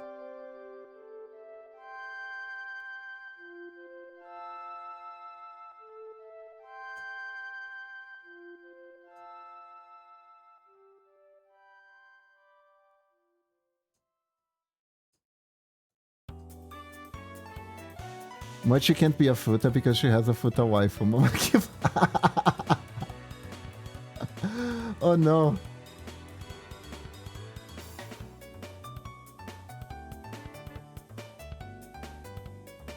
If you wanna see Mama Kiba futa content, join my OnlyFans. Ooh la la.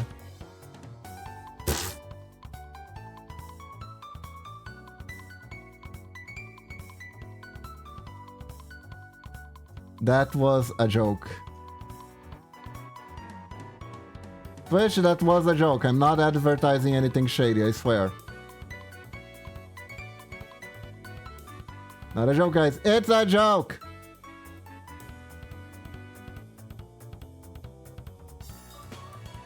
Although I did do a commission of cute naked Momochi for a person we mutually trust that wouldn't be weird about it. So, yeah. Icarus, foot on foot is a tag. Shh, no. I posted on my Patreon, Lunatic. I actually posted that on my Patreon. I thought it looked pretty good, actually. It turned it out so well. It turned it out so well.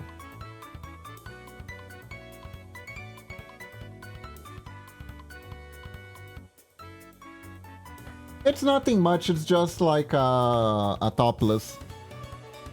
So, would you be catfishing? You're a pangolin, not a wolf. Wah. Yeah, I know, they're pretty scarce. I need to update more often, I'm sorry.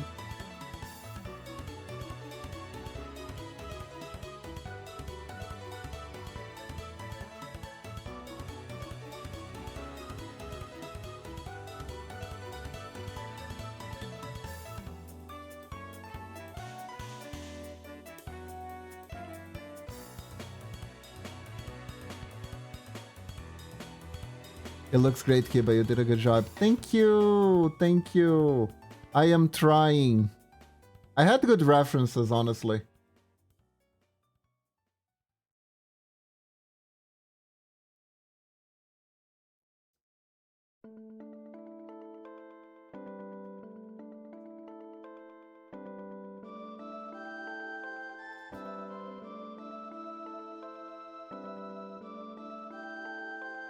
Good references, you say.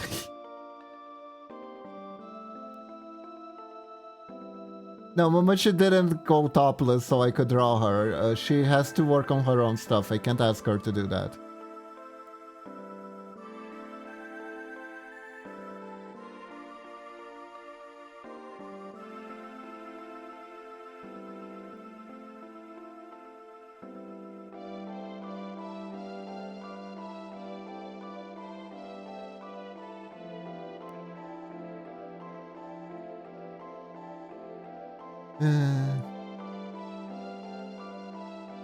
I wonder if Momochi qualifies as a short stack.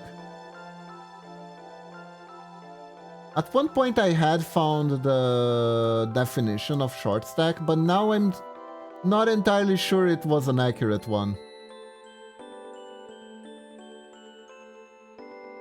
Chat, do you know how short you have to be considered a short stack?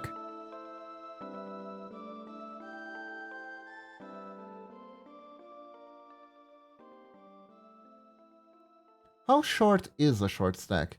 And how much shorts would a short stack short if a short stack could short shorts? These are the real questions that have to be asked right here on the Kiba stream.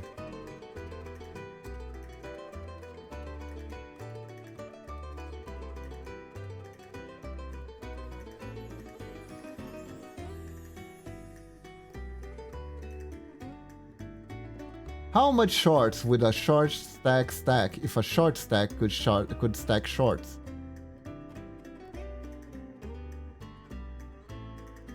Yeah, apparently it's a poker team.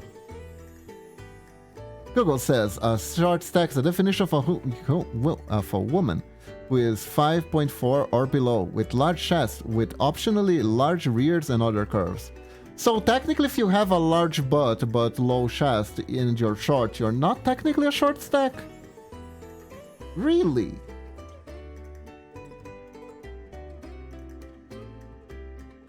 I feel like Mr. Google has to expand its mind a little bit more.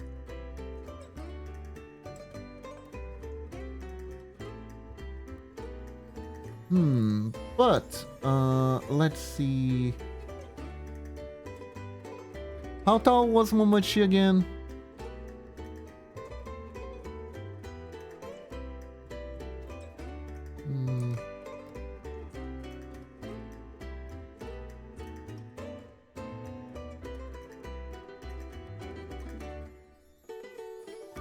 Meters to...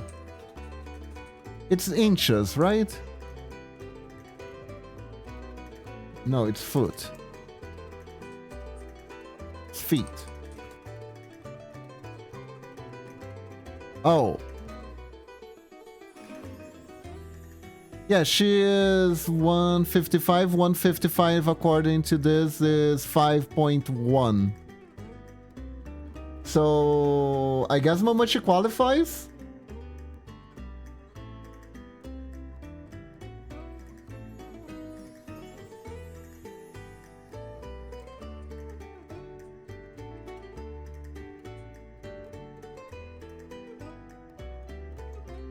I guess Momochi qualifies.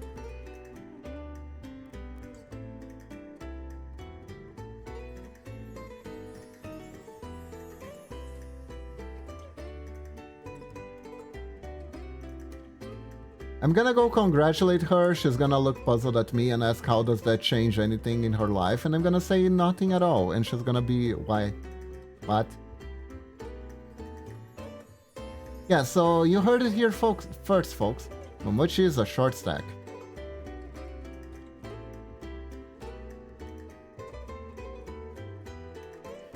Guys, did you know that in an alternative universe, either that or she'll also celebrate?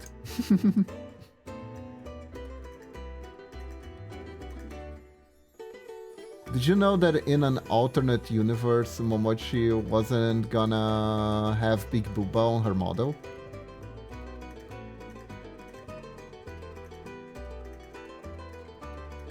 She was actually unsure whether she would put the Big Booba or no. And the one who intervened and said no, have huge honkabadonkas was actually an analyst. It's true.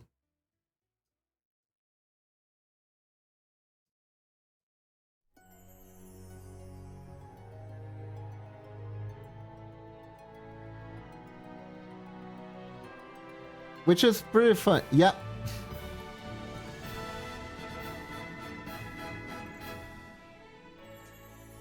Yeah, because Momochi was asking for design advice.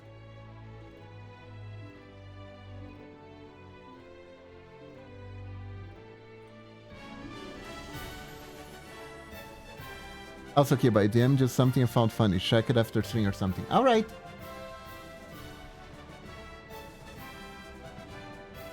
Because Momochi was asking Nonetheless for advice on what to do for the model. And Nonetheless, according to Momochi, Nonetheless was very, very against the small booba version of the model.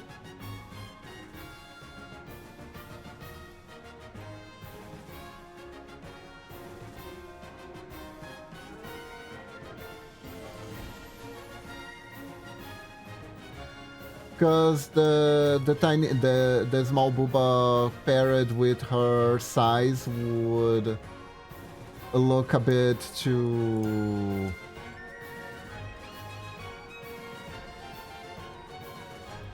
let's say potentially non-Twitter friendly, so...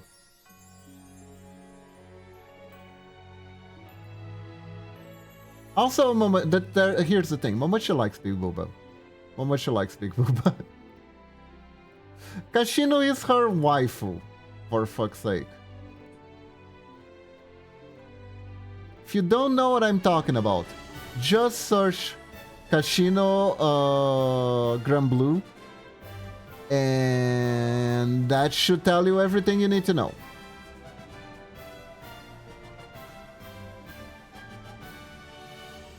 That should tell you everything you need to know. I believe there was actually controversy on Twitter about Kashino's design, because there were people who never played. I Google it and over half the search results are blurry. Heck yeah.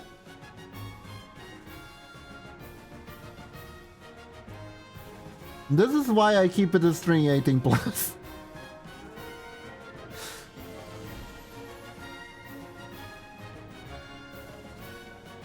Oh yeah, actually that reminds me. Do you guys know why I keep the string 18+? Why did I decided to keep the string 18+ in the first place?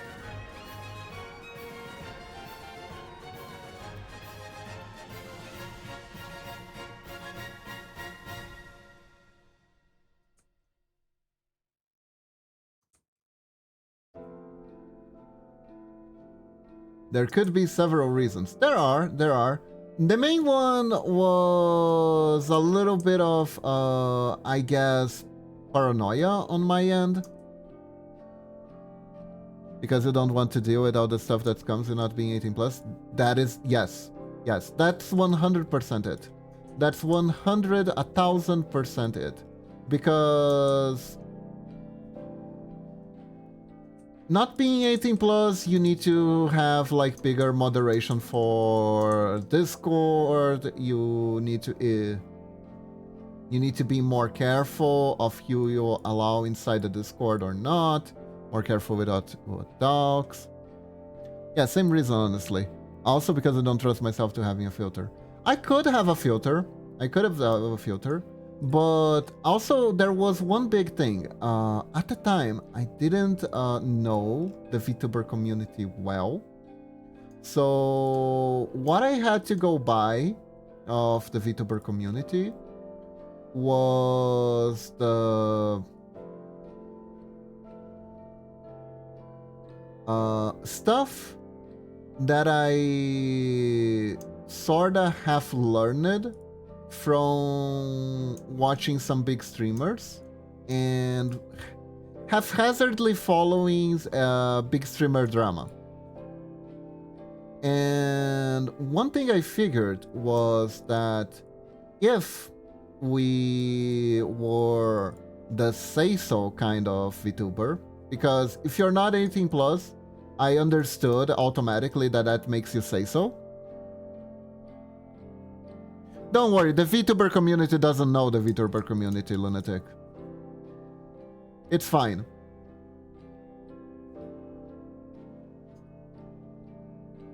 The VTuber community is complicated.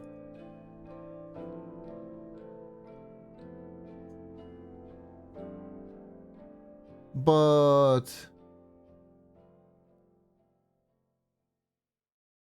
I mean, I guess there are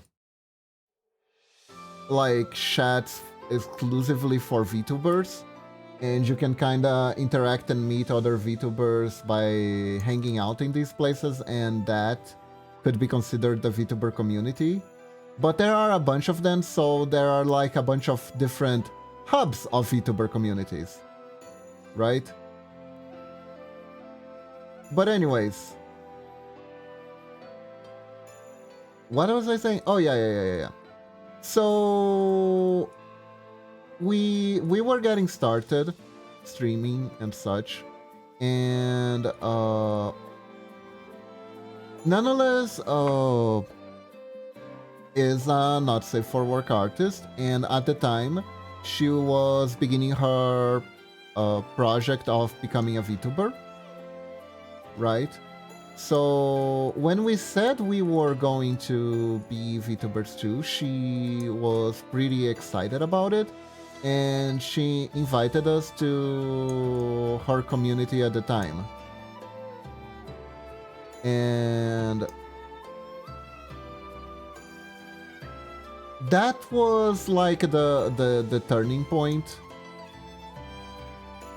for us career-wise, because it would be really weird to be like a say-so VTuber of sorts and have a connection with my community. Do you mean that community? I'm not entirely sure. I'm pretty sure I don't mean the community series show. And I was a bit cautious of like, hey, you like your sister, I like your sister. Wouldn't it suck if we try to be say-so VTubers and people start judging us because we know your sisters and your sister is a famous not safe for work artist and we are not allowed to like collab with her or interact with her too much because of people judging us? Then let's just avoid all that whole can of worms by not being say-so. Also because I was pretty sure that Momochi didn't have a good enough filter to be say-so and enjoy streaming at the same time.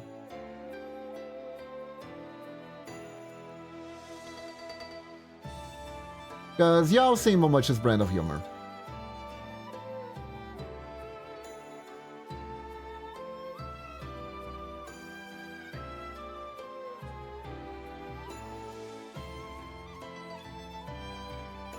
That wouldn't exactly be easy for her, right? Wouldn't exactly come off naturally for her.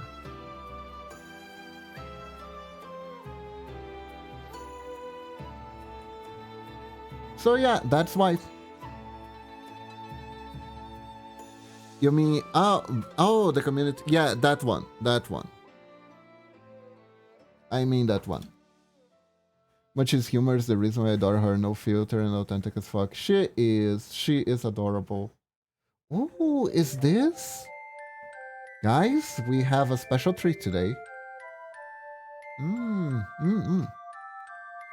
So, this is cheese bread, but in waffle form, with Damascus jelly on top. Accompanied by chalky milk.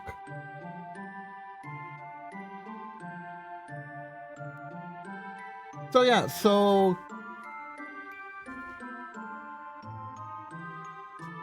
there were a multitude of elements.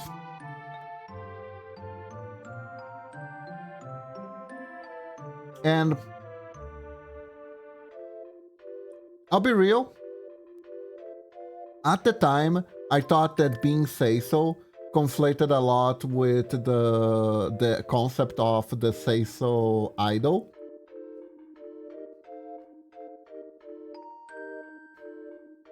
So I thought the people who...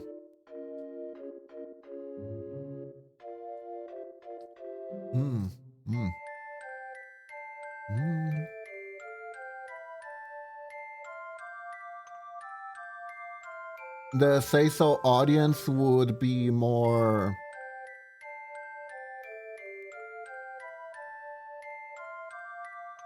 prone to drama with stuff like they're not really say-so or something like that. Because with Japanese idols, this happens all the time. So I was conflating that. I'm not saying it's like that. I'm saying that at the time I thought it was that. I don't think it is like that.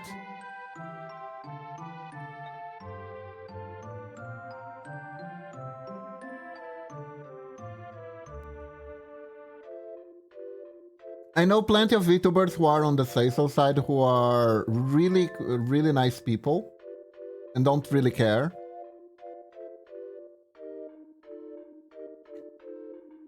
At worst, it's like just play nice on my stream and everything is fine.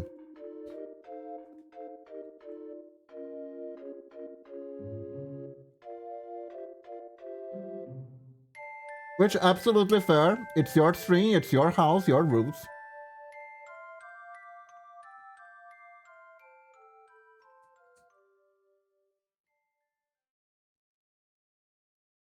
And also, honestly,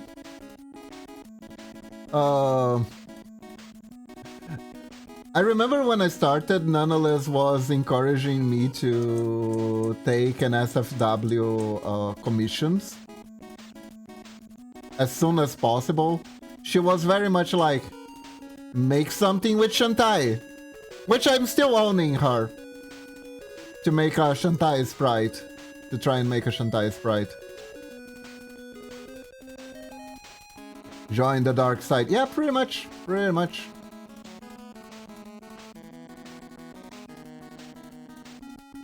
Shantae. The genie with the hips lunatic. I think I played one game once. I have 3 Shantae games on my library. We need to play them sometime. We need to play a lot of games.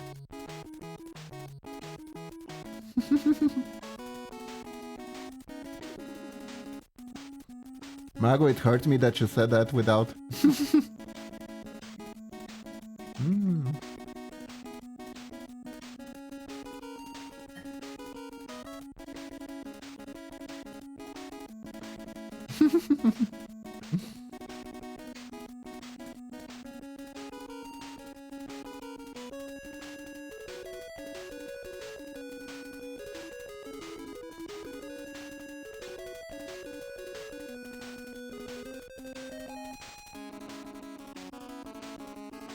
You'll get him next time, champ.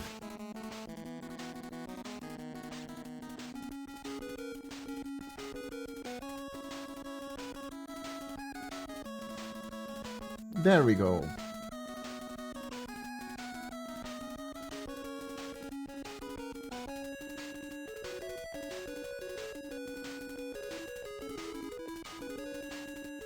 I'm still struggling if I really want to start doing an SFW myself. I mean, honestly, it's up to you.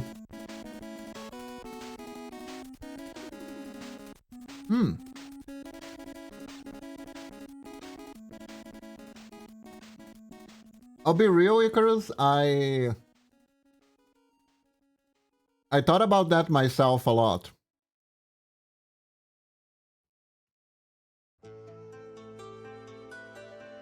Especially because there were people I spoke to before who were like, wait, pixel art and SFW exists?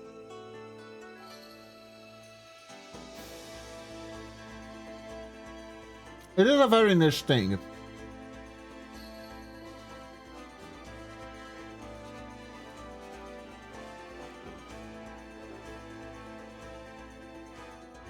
But honestly, it's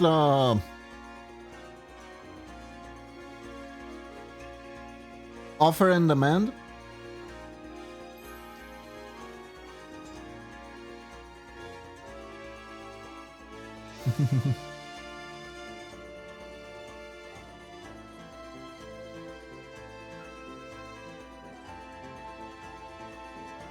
But also, here's the thing.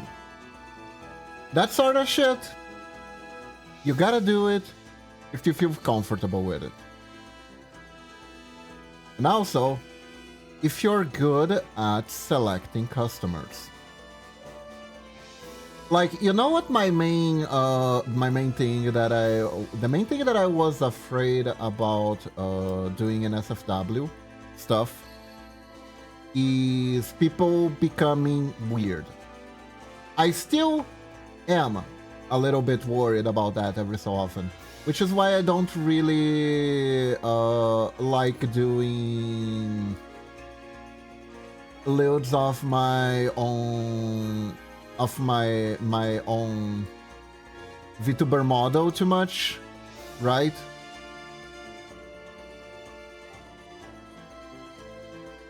Wait, if you search onlyfangs.com, it brings to someone's Twitter. Perfect.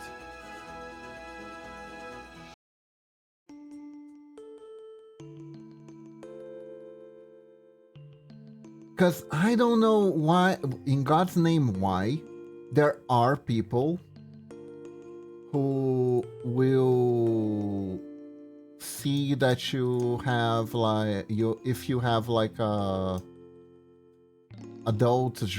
more adult-oriented job, so to speak, or you do some adult-oriented stuff on the side, and they see that as an automatic permission to be lewd with you.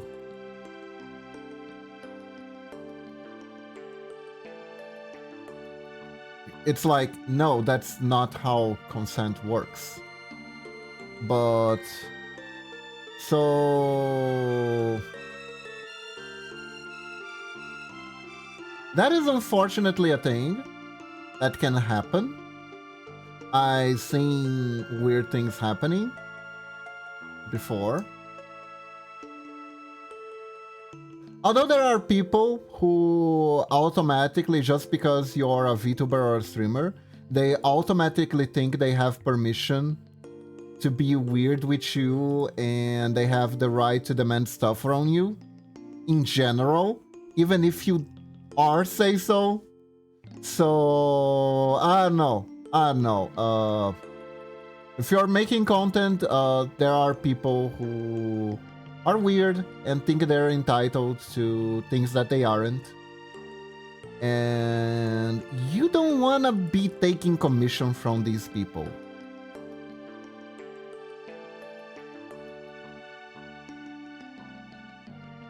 Yeah, I think one of the greatest parts about being self-employed is that you can choose who you work for.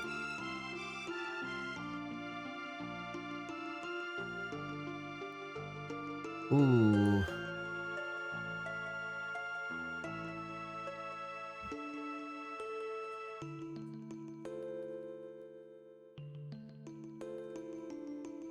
And that's absolutely our main form of protection.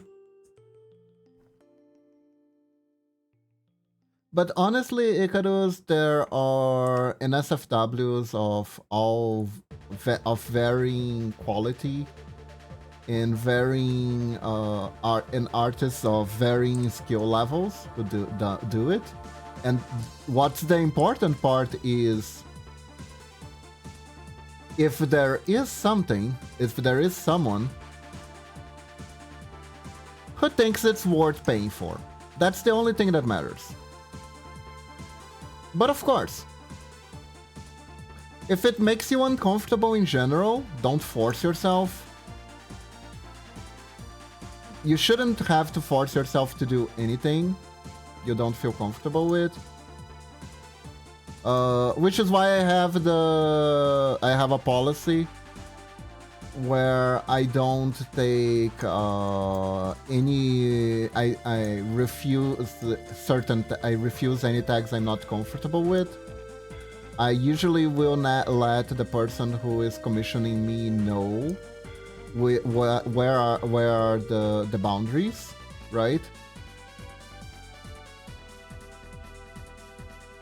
And if they don't respect those, and they don't pay me a hefty extra sum, then there is no deal.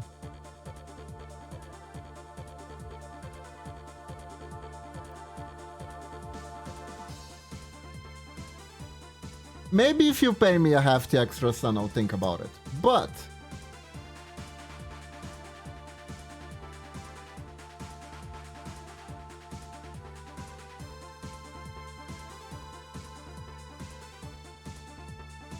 oh yeah, absolutely, absolutely.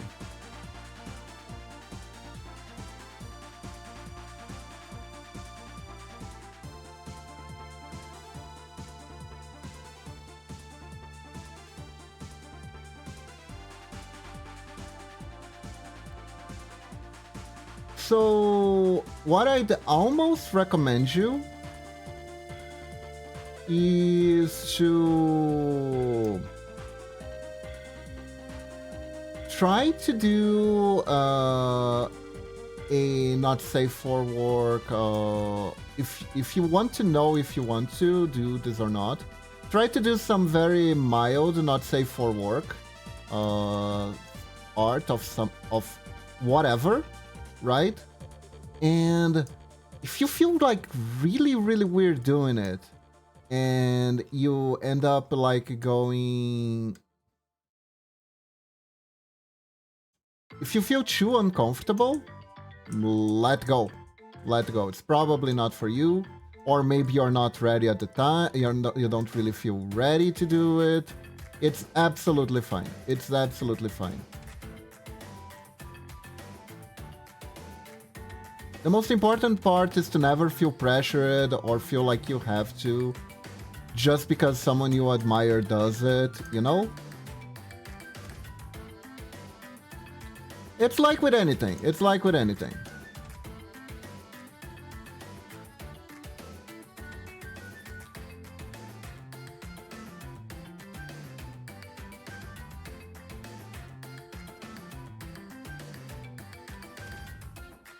I am cool with doing an SFW as long as people aren't weird about it. I did it for my Patreon a year ago and I loved it, not gonna lie, but I'm conflicted because I never showcase myself on stream as being not say so. Ah, I see. Well, I mean, do you think that would hurt you? If you think that would hurt your brand, that's one reason to not do it. But otherwise, if most people who watch your stream are 18 plus, I think the main takeaway they would get from this is just, oh, this is a side of you I didn't know. Nice. Unless they start getting weird, in which case, vehemently remind them that you do have a boyfriend. That tends to help,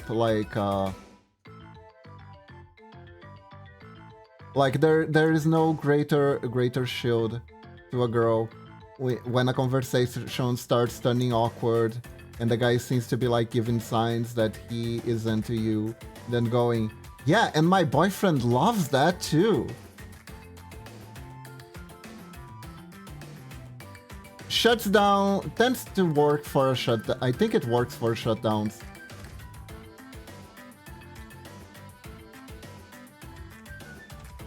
Honestly, I never had to use that, but that's usually because I'm very oblivious about people flirting with me, so... Usually they tire before I realize I'm being flirted on.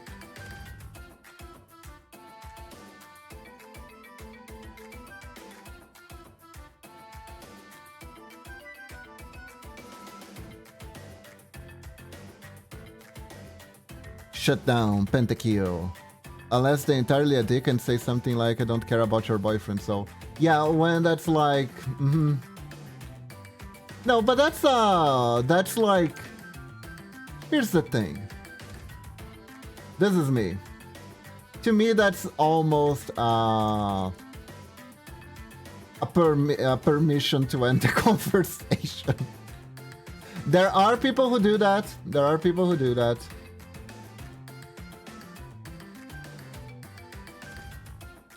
If you do that to me, that is that gives me permission to just shut down the conversation, kick the person out of the chat, walk away, etc, etc, etc.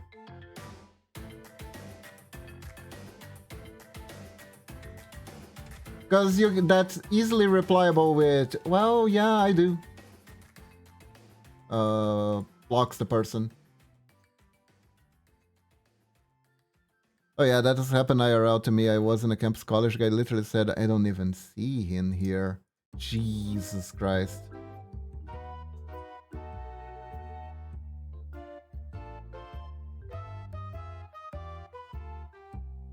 Oh man, that reminds me. I used it to scare the guys who went to college with Momochi.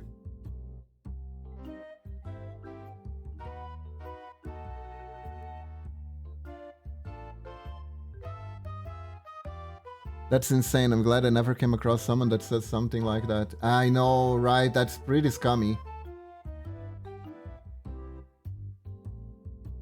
If there is one place where you're gonna see that, it's in college. Ah, look at that. Demi is turning out so cute. Let me save this before I forget about it and cry a river.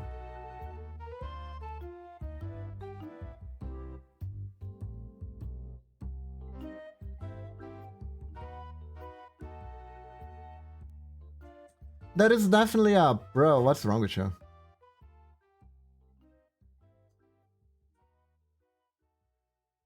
Well, he is not hounding you like he's your property, so that means you're available.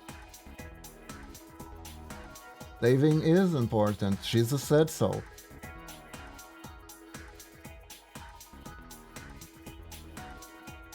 Pretty sure it's in the Bible, says somewhere to save your files often, especially when you're working with not safe for work. Thanks, Jesus.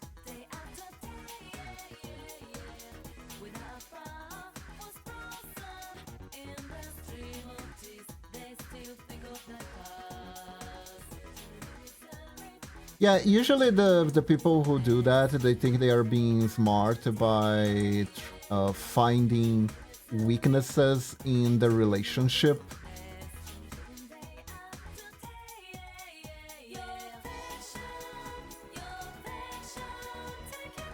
Some people will do that.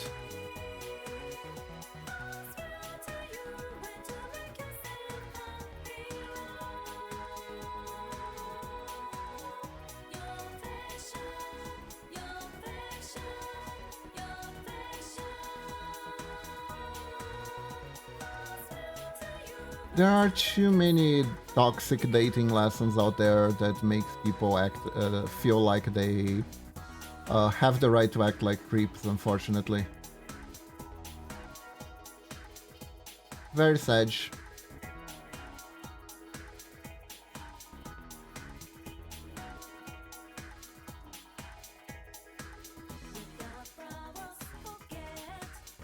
Sent it. Okay. Let's see.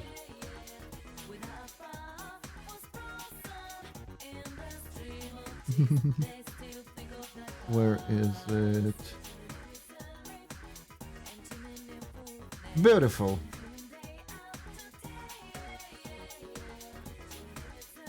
Oh no, it's another video. I found the OnlyFans from Camel God though.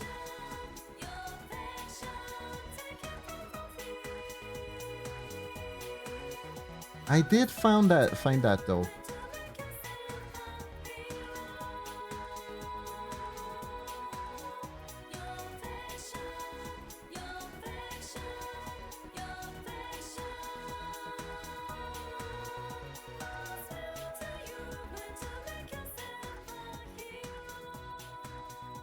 It's an 8-second video and something which I already forgot reminded me of. That's fair, that's fair.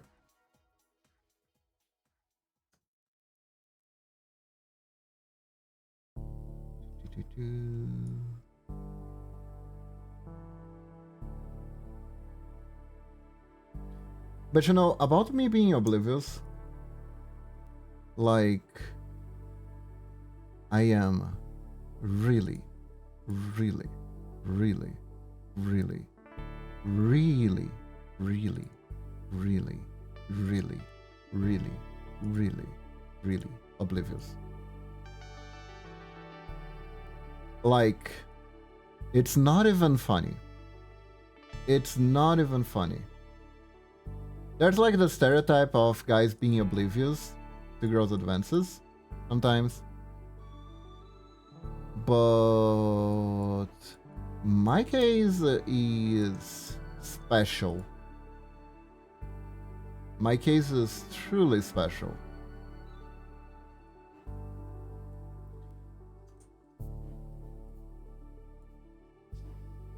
Because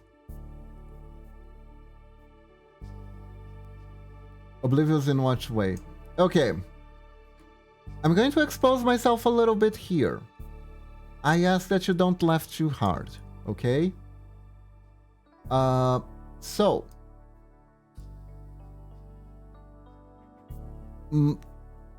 this one time, when I was still dating, when we were dating Momochi, we were still on our trial period, so to say. We were dating, but it wasn't anything big yet.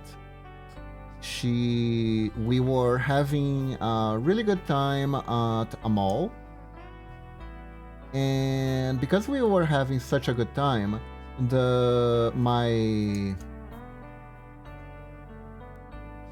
we were having such a good time, but I had to go because the bus that drove me back home was going to leave soon, and I had to leave. Otherwise, I wouldn't be able to catch it. So Momochi was like, but we're having such a good time. We could, you could spend the night with me. Wink, wink. You could come back to my place. Wink, wink. We could spend the night together. Wink, wink. And I was like, oh, cool. And I didn't know she wanted to have sex with me.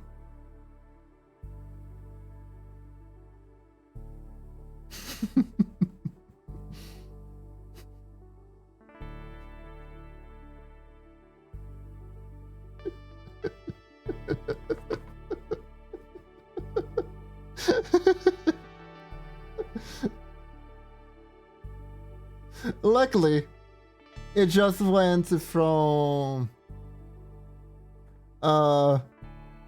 me like going to the sofa and going, yeah, cause in my mind we were just buying time so I could stay longer for the date. Not, this is also part of the date, So that went from okay, I'm gonna crash on the couch now to, oh wait, you wanted to do what? Oh, this is a nice surprise. I was genuinely surprised.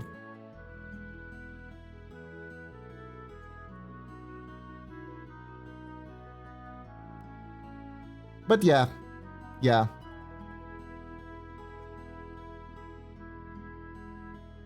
Kiba sweet summer child back then. Did I mention I was a virgin when I met Momochi?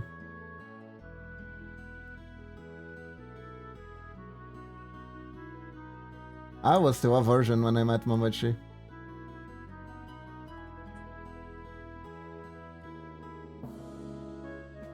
Probably that's why she married you too. You were an instant dude. Aww.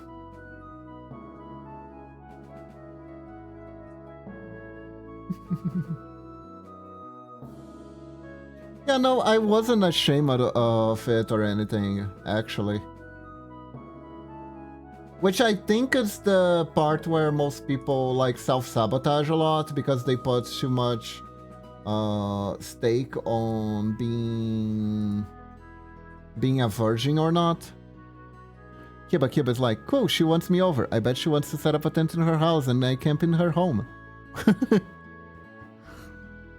And then you question why we say you're a saint who know nothing of corruption. Hey, I know of it, I just don't practice it.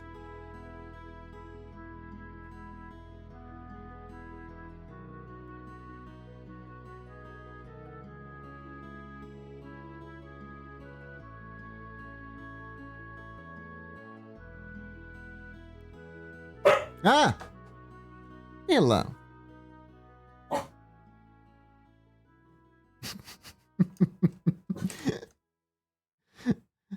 Why you gotta do that?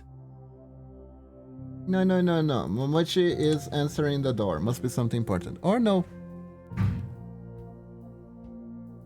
I think the thing is I can relate to Kiba the most would be camping in the house with a tent. I used to do that when I was little. Kiba knows not of the corruption I speak. Probably.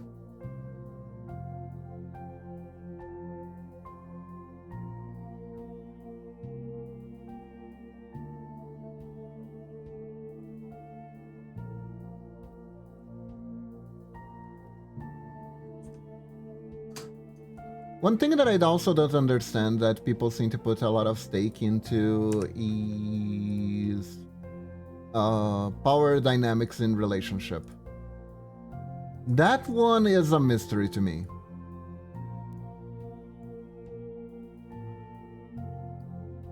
That one is a big mystery to me.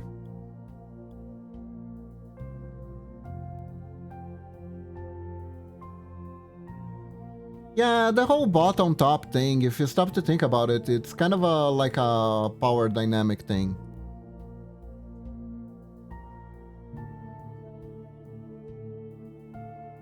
See, it's difficult for me to elaborate if I literally said I don't understand it very well. But like, if you stop to think about it, why the hell do people get all fussy when you say to them that that they're a bottom, right? Is it because the bottom is the more passive role? And is the passive role less prestigious than the active role in any way? That seems to be the case, right? That seems to be the consensus.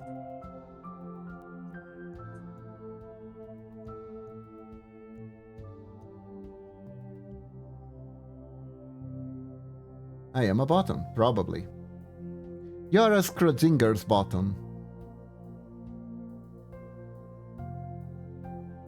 Schrodinger's bottom. Schrodinger was a bottom. The end. Society has stigmatized that men are supposed to be the dominants in charge of power. Yes. Schrodinger's bottom. Maybe it's a bottom, and maybe it isn't. What? Did I say that wrong? How are you supposed to pronounce that? Schrodinger? It's not pronounced like that? Ah, I see. Then the confusion is warranted. Schrodinger. Oh, Schrodinger, not Schrodinger. Okay.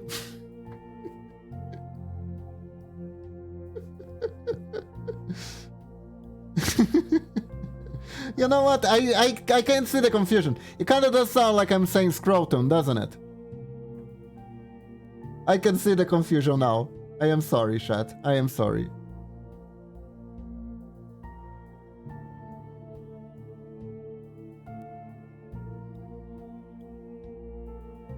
Schrodinger sounds like scrotum, yes. Yes, Schrodinger.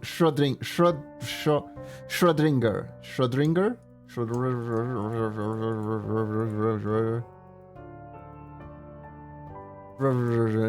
Wait till you hear me say Schwarzenegger.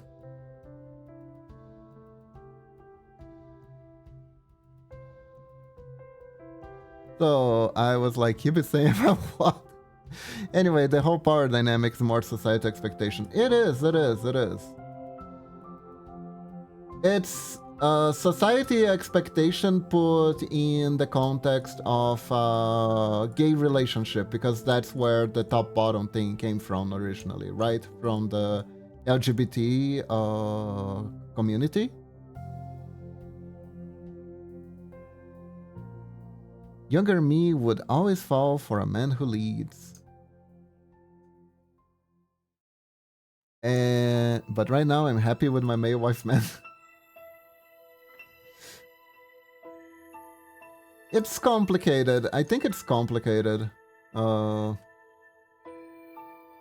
Like, people who put too much stake in the power they have in the relationship. Why is that? Right? I'm more on like I'm on a more equalitarian side of things, so to speak. I don't think one side or the other should hold more power. I believe in decisions being made by discussing things through. If it's something that isn't like too big of a deal, like spending a small amount of something on a little treat, you can just do that on your own without having to checking in too much. And big decisions should be discussed by both, right?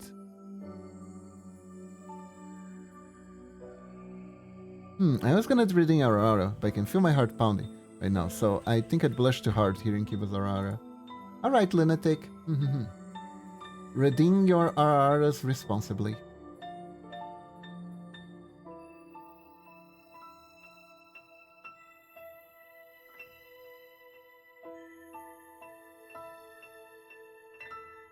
Yes, yes.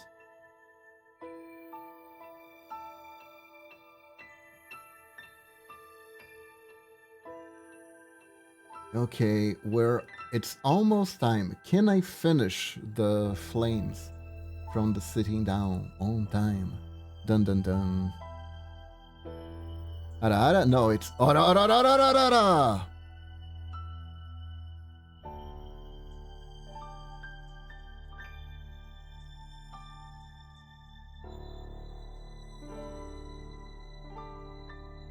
Oh, nice catch, Lunatic.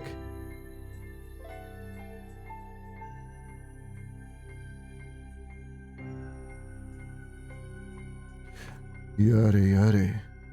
Yare yare da ze. Yare yare. How was that?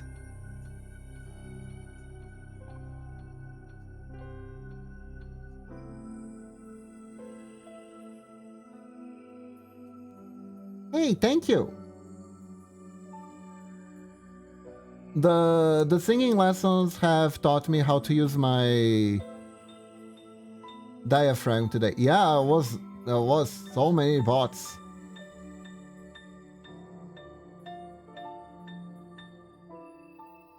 Part of life.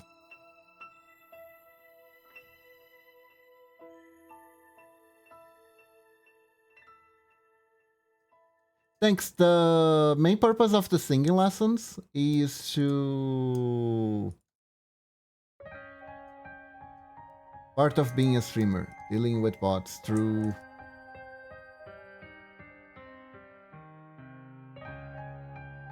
How did I do this for you, Lunatic? Let me see. Ah, I was smart. Okay.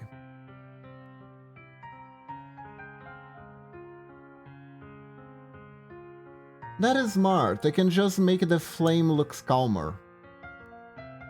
And make it hold still. Maybe in much can get in roll in Brazilian dub. Nah, like everywhere else, it's a game of who knows who. Unfortunately. When we were briefly at the at a dubbing course, the one where we got kicked out for not... When you see a new shatter, then you see by cheap views on... Yeah. You wanna hear the weird part? The really, really weird part? Did you know that technically it's not illegal to buy viewers to watch your stream as long as they are real people who are actually watching? I know a guy who knows a man, who knows a girl, who knows guys, who knows a girl, who knows another guy that can get you in. Yeah, stuff like that. That is actually not illegal. Like CDog VA did a stream where he checked first with Twitch because there was a person who was selling moderator job, like moderator services. And if you stop to think about it, hiring a moderator is akin to hiring a viewer, right? Because the moderator will count as a viewer. So that's why it's not against the rules to hire viewers to watch your stream if they're actual people. because you wouldn't be able to hire moderators like that, for instance. It would be against the rules. So, Cdog VA, for fun, right? He does these videos where he goes to Fiverr to torment people there. And he found this girl who was selling her job as a moderator. And he asked her to do something different. I heard that corporate VTubers hire mods, but I'm not sure if that's the thing. Kinda, like, not everyone has most mods are voluntary, right? Some are friends with the streamer, and that's why they do it for free. Hiring moderators has been a thing that's more is being introduced, which I think is good if you have the money, right?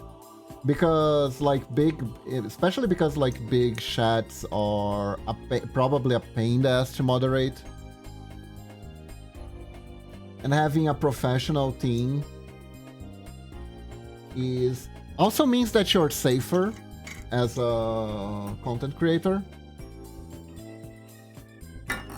Like, there's this YouTuber I started watching called Josh Strife Hayes, and his moderators are all volunteers, but he was trying to find a way to pay them in gamer subs. And also, apparently, the moderators have more power on his stream than himself because he doesn't know how anything works. And he admitted openly that if the moderators wanted, they could take over the stream at any time. So at the very least, there is a big trust bound there. Yeah, that's how he came up with paying them in gamer subs. To make sure they don't take over the stream.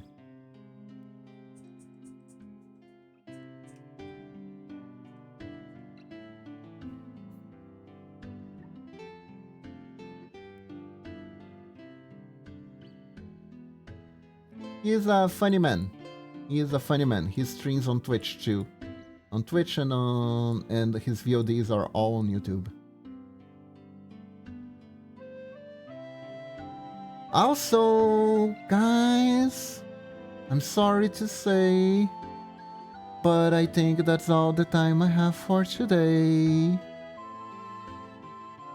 Hope you all had fun today. I really like this. I like talking with you all. I really do. I really do. Maybe I could actually do only chatting. But I don't know. I like the workflow together with chatting. I don't know if the quality of the chat would actually increase if I just focused on the only chatting, honestly. Thank you for the stream and history lesson and story about how oblivious you are. You're welcome, Camel God. You're welcome. You now know my deep personal shame. Use it wisely. Thank you, everyone. Okay, now it's that time where we find someone to raid. Let me see my raid list.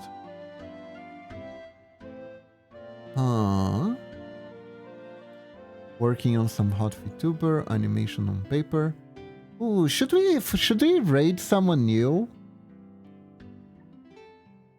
I'm having a bunch of recommendations for different people. Let's see.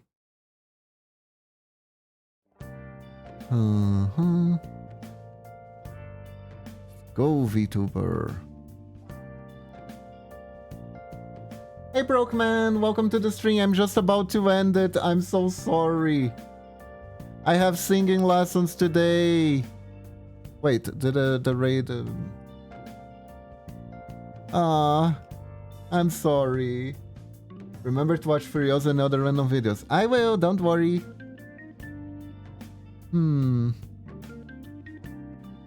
See... I think I want to raid someone new today. Let's see if we can find someone who looks interesting here.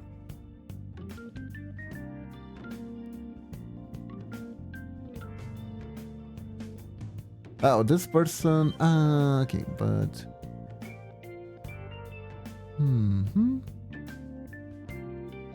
See.